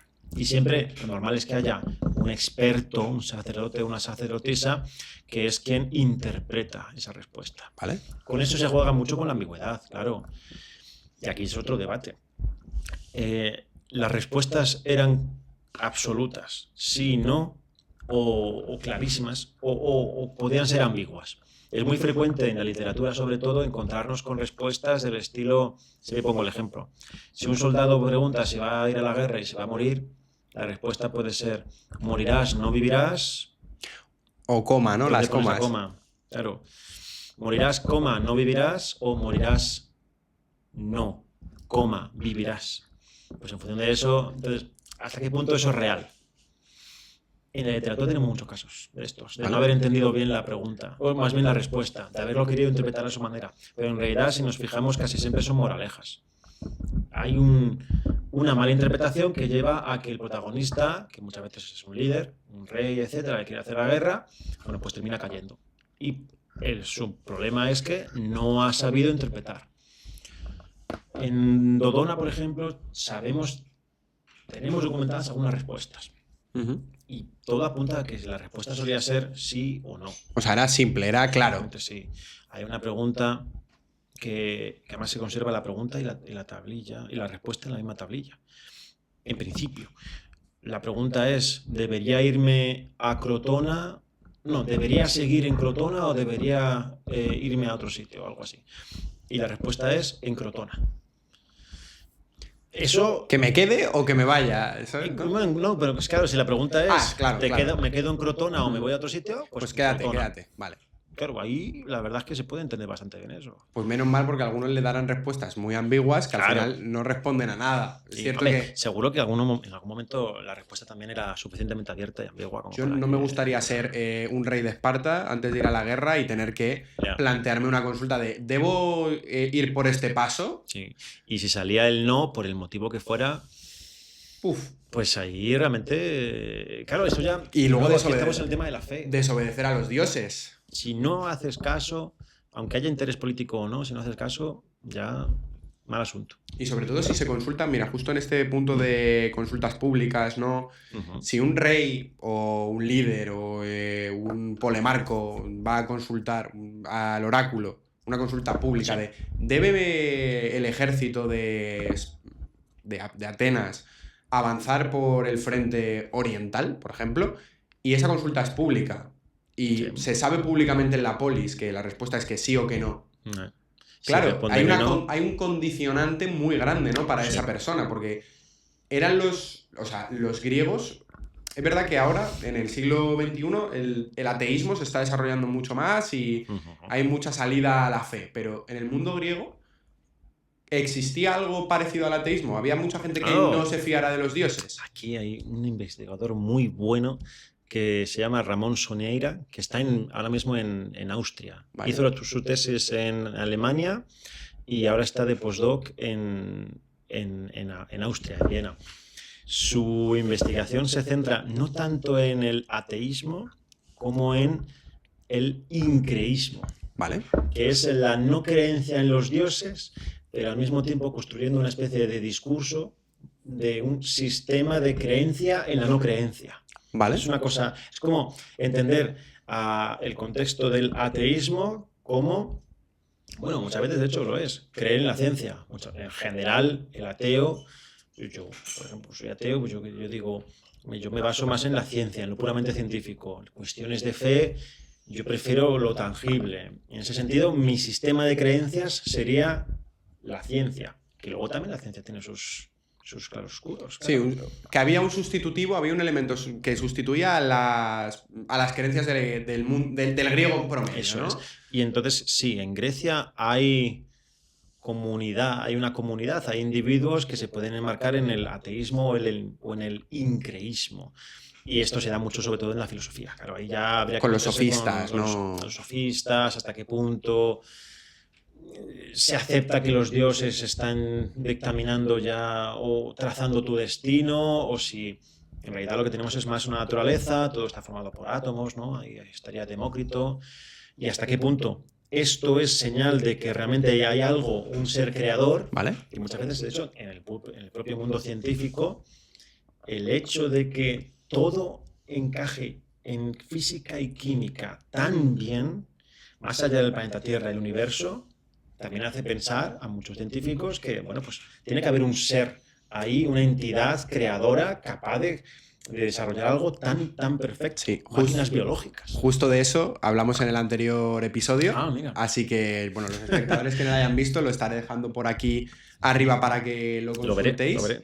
Porque justo hablamos de eso, ¿no? De eso a lo que llamamos Dios, ¿no? De esa fuerza creadora.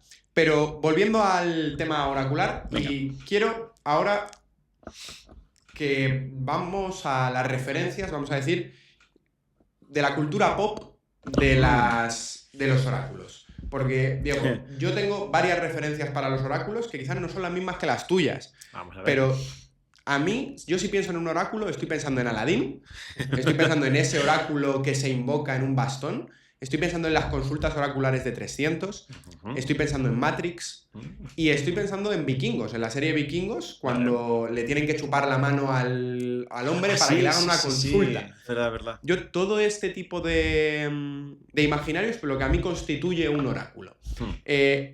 ¿Por qué crees que estamos haciendo este tipo de interpretaciones modernas de los oráculos? Porque en nuestra cultura pop incluso... Seguimos creyendo. ¿Seguimos? O seguimos, digamos, nos sigue fascinando el tema de la adivinación. Porque es algo tan misterioso que en el fondo, creamos o no en ello, ya el hecho de que exista nos atrae. Aquí añado, que no lo he comentado, en general todo el tiempo en el libro, además, en La voz de los dioses, hablo de oráculos físicos, de la pitia, etc. Pero también había adivinos ambulantes, que iban andando, o sea, iban recorriendo la... O sea, había un Gandalf griega, que iba... Un Gandalf tranquilamente con su callado y que ofrecía sus servicios, claro, muchas veces muy barato. Y entonces, para la gente que no podía desplazarse, como ese campesino humilde, o una mujer que no pudiera salir, o lo que fuera, tenía esa opción. También había divinos ambulantes que acompañaban a reyes y a líderes... Por si acaso. Por si acaso. Onomácrito, por ejemplo, bueno, que acompañaba a Pisístrato. Perdóname, que hay un ejemplo en la Odisea, en la Ilíada, cuando Agamenón hace una consulta de ¿debo cruzar el mar? Y le dice el oráculo, pues, si sacrificas a tu mujer. Ahí está. En la literatura es muy frecuente encontrar a oráculos en el sentido de adivinos ambulantes. Y esa es la imagen, más allá de Delfos, etcétera, la imagen del adivino ambulante es la que yo diría que es la que más ha perdurado en el imaginario actual, en esa cultura pop que mencionas. Confieso que lo de Aladín, en mi infancia yo tuve Aladín 1 y creo que ya en la adolescencia salió Aladín 2 y 3. El oráculo no está en la 1. No. El oráculo es de la tercera película, pero fíjate. De un bastón sale. Sí, se encuentran un callado y en ese callado hacen una consulta en voz alta de encontraré quién es mi padre. Y de repente se invoca una especie de pitia que dice solo una pregunta por cabeza. Como una lámpara, entonces. Sí. Un deseo, 3 deseos, aquí es solo una pregunta. Como la bola de dragón, una pregunta. Solo una pregunta. Vale. Pues claro, le hacen una pregunta, ya se desvela quién es el padre y demás, y el bastón vuelve a sus funciones, en plan, vuelve a ser un bastón físico. Y a mí, claro, yo cuando crecí y empecé a estar fascinado por la historia y este tipo de cosas, cuando me empecé a informar de los oráculos, dije, esto que estaba en mi imaginario no era tal y como lo describía, vamos, o tal o como es en realidad. Pero tú lo has dicho, queremos seguir creyendo. Queremos seguir creyendo, sí. Y nos encanta. Y vemos 300 y vemos esa... igual que antes decía que como fuente, no podemos entender 300 como una fuente. No. Para nada. Pero ha hecho mucho bien, ¿no? Igual que la Odisea que va a salir ahora. Ahora viene a las generaciones futuras, claro. Claro, ahora viene en el sentido de que se da por hecho que para el curso que viene vamos a tener más estudiantes que se matriculen en historia o en filología clásica por la película. Con lo cual nosotros, aplausos. Sí. Que a nivel de documentación histórica hay muchísimos patinazos, que se inventan cosas, pues bueno, no pasa nada. Entonces, la escena del oráculo, a mí me encanta, es de mis favoritas, la de 300. Sí, que están ahí los 5 éforos. Los éforos. Los éforos era una institución de Esparta de los 5 más poderosos que estaban algo así como de contrapeso para al los rey, dos ¿no? reyes. Para los reyes. Y tenían que ser siempre ancianos, o bueno, personas como mínimo de la aristocracia y en general de avanzada edad. Pero claro, es que les representan con pústulas, como si fueran 5 leprosos ahí. Sí, están destrozados. Súper triste. Y sale ahí la Pitia, claro, se supone que es la Pitia. Sí. Bueno, pues en trance directamente. Esto, en el fondo, más allá de la caracterización, no me sale la palabra. ¿Caracterización? Caracterización y no, de modo cómic.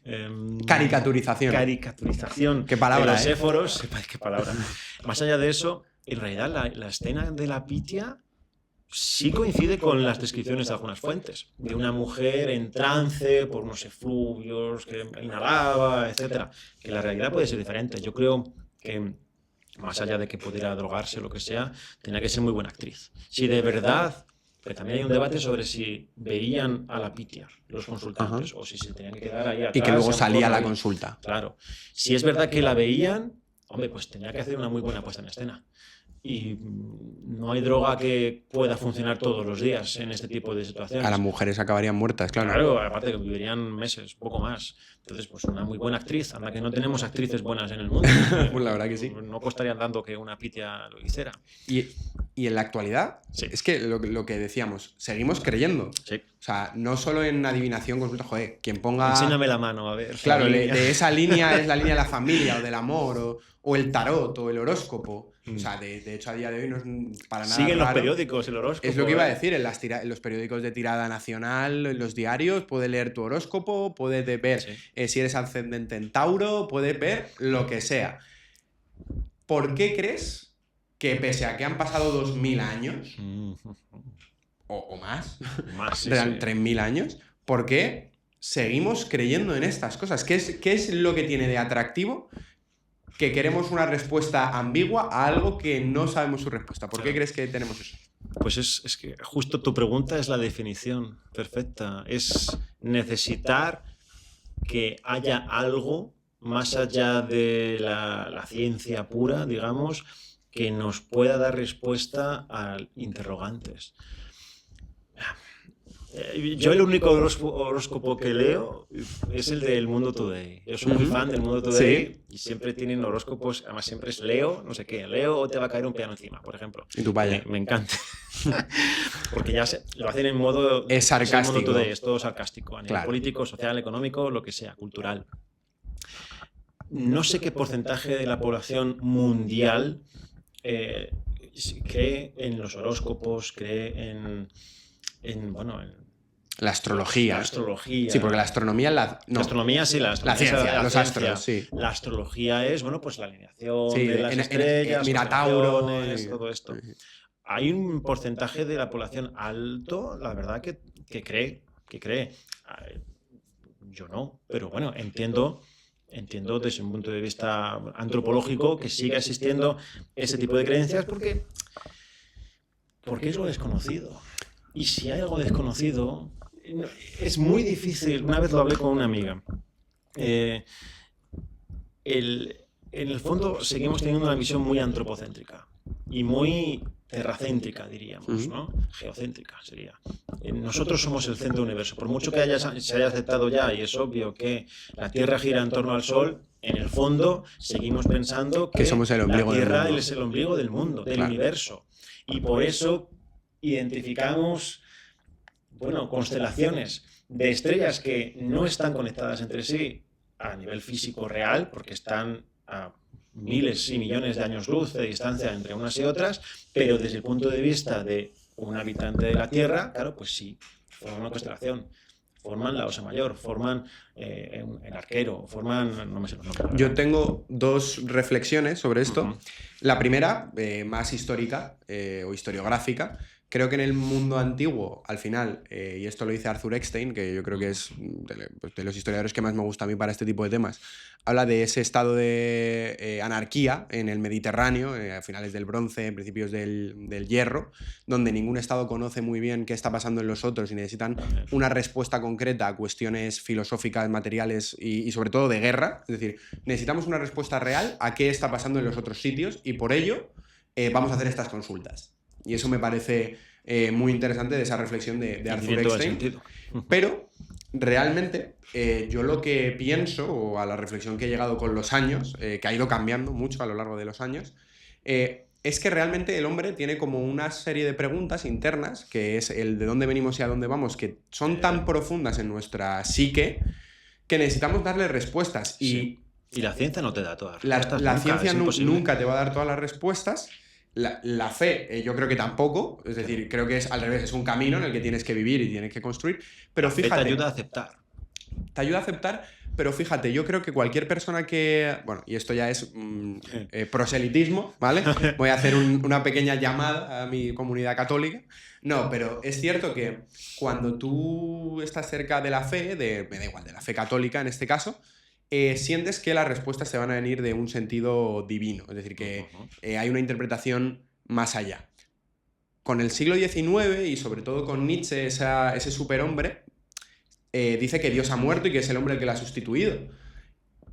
Pero yo hay una pregunta que me llevo planteando desde que empecé a leer de verdad filosofía, que es, vale, Dios ha muerto, pero realmente el ser humano está ocupando su trono. Sí. Pero como lo estamos ocupando con el dinero, lo estamos ocupando con el tarot, lo estamos ocupando con el horóscopo, lo estamos ocupando con la ciencia, pero ese trono alguien lo quiere ocupar. Entonces, en el sentido más epistemológico, ¿no?, de esa interpretación, considero que al final realmente todo el mundo quiere creer. Sí, en algo, en lo que fuera. En algo hay que creer. Si no, en el fondo, es que nos sentimos vacíos. Puedes creer en la ciencia, puedes creer en alguna religión, puedes creer en el tarot. Hay que creer en algo. Pero sí. Me gustaría saber si hay alguien en el planeta que diga, yo no creo en absolutamente nada. En nada, ni siquiera en la ciencia. Nada. Pues, claro, eso sería muy interesante. Pues yo creo que como este vídeo llegará a mucha gente, que lo deje en los comentarios, esa persona que no crea en nada, que sepa que está invitada al podcast, así que puede venir a debatir con nosotros en cualquier momento. Pues Diego, vamos a ir concluyendo, ¿vale? Y como siempre, ya lo han podido ver en otros episodios, la dinámica ahora es que tú elijas al siguiente invitado. ¿Quién te gustaría ver en Entre Siglos y a quién te gustaría que viniera a tener una charla y por qué? ¿De qué crees que podríamos hablar?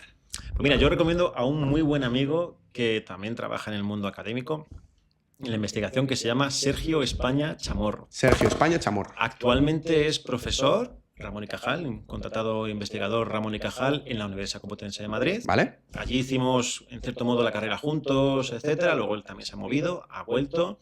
Y como sé que te gusta mucho Roma, porque fui profesor tuyo, claro.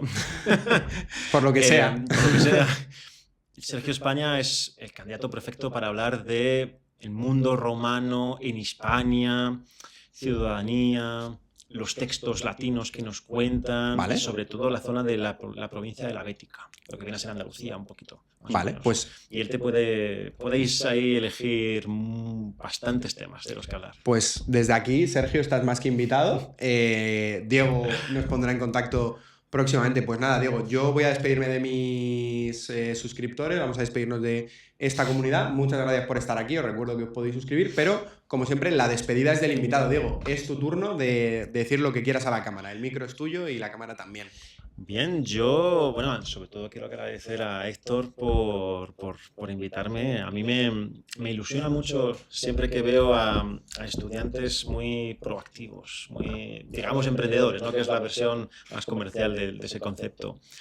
Y montar un podcast de esta naturaleza tiene mucho mérito, la verdad, porque te permite conectar tu versión docente de instituto con también la investigación de hoy en día sobre cuestiones pasadas, sobre cuestiones actuales. En ese sentido, la verdad es que formar parte, en este caso, en este episodio, yo de tu nuevo programa de Entre Siglos, me parece fascinante, la verdad, me parece muy bonito. En ese sentido, de nuevo, te agradezco que me hayas invitado. Gracias a ti. Y bueno, y aparte de recomendar mi libro, La voz de los dioses, si os gusta el tema de los oráculos, la adivinación en el mundo antiguo, lo que os recomiendo sobre todo es visitar Grecia. Id a Grecia. Que Dodona os pilla muy lejos, bueno, se entiende, se acepta, no pasa nada. Pero sobre todo, al menos una vez en la vida hay que visitar un lugar como es Grecia. Recorrer las calles de Atenas, perderse por allí, visitar Delfos, que es un lugar mágico, especial, de esos que dices, no me extraña que esto fuera el ombligo del mundo y aquí estuviera uno de los santuarios más importantes. Ir al santuario de Olimpia, donde se celebraron los Juegos Olímpicos, y correr vosotros y vosotras mismas el estadio y sentiros partícipes. Visitar Micenas, ir a Epidauro y estar sentado en las gradas del teatro y darte cuenta de la increíble capacidad que tienen los griegos de aprovechar las leyes de la física para que todo se escuchase a la perfección. Cuando hoy vamos al cine y no podemos escuchar si alguien está comiendo palomitas al lado porque la acústica es mala, etc. Entonces, ante todo, muy bien por el podcast. Muchas gracias por invitarme y visitar Grecia. Pues muchas gracias por todo y nada, hasta la próxima.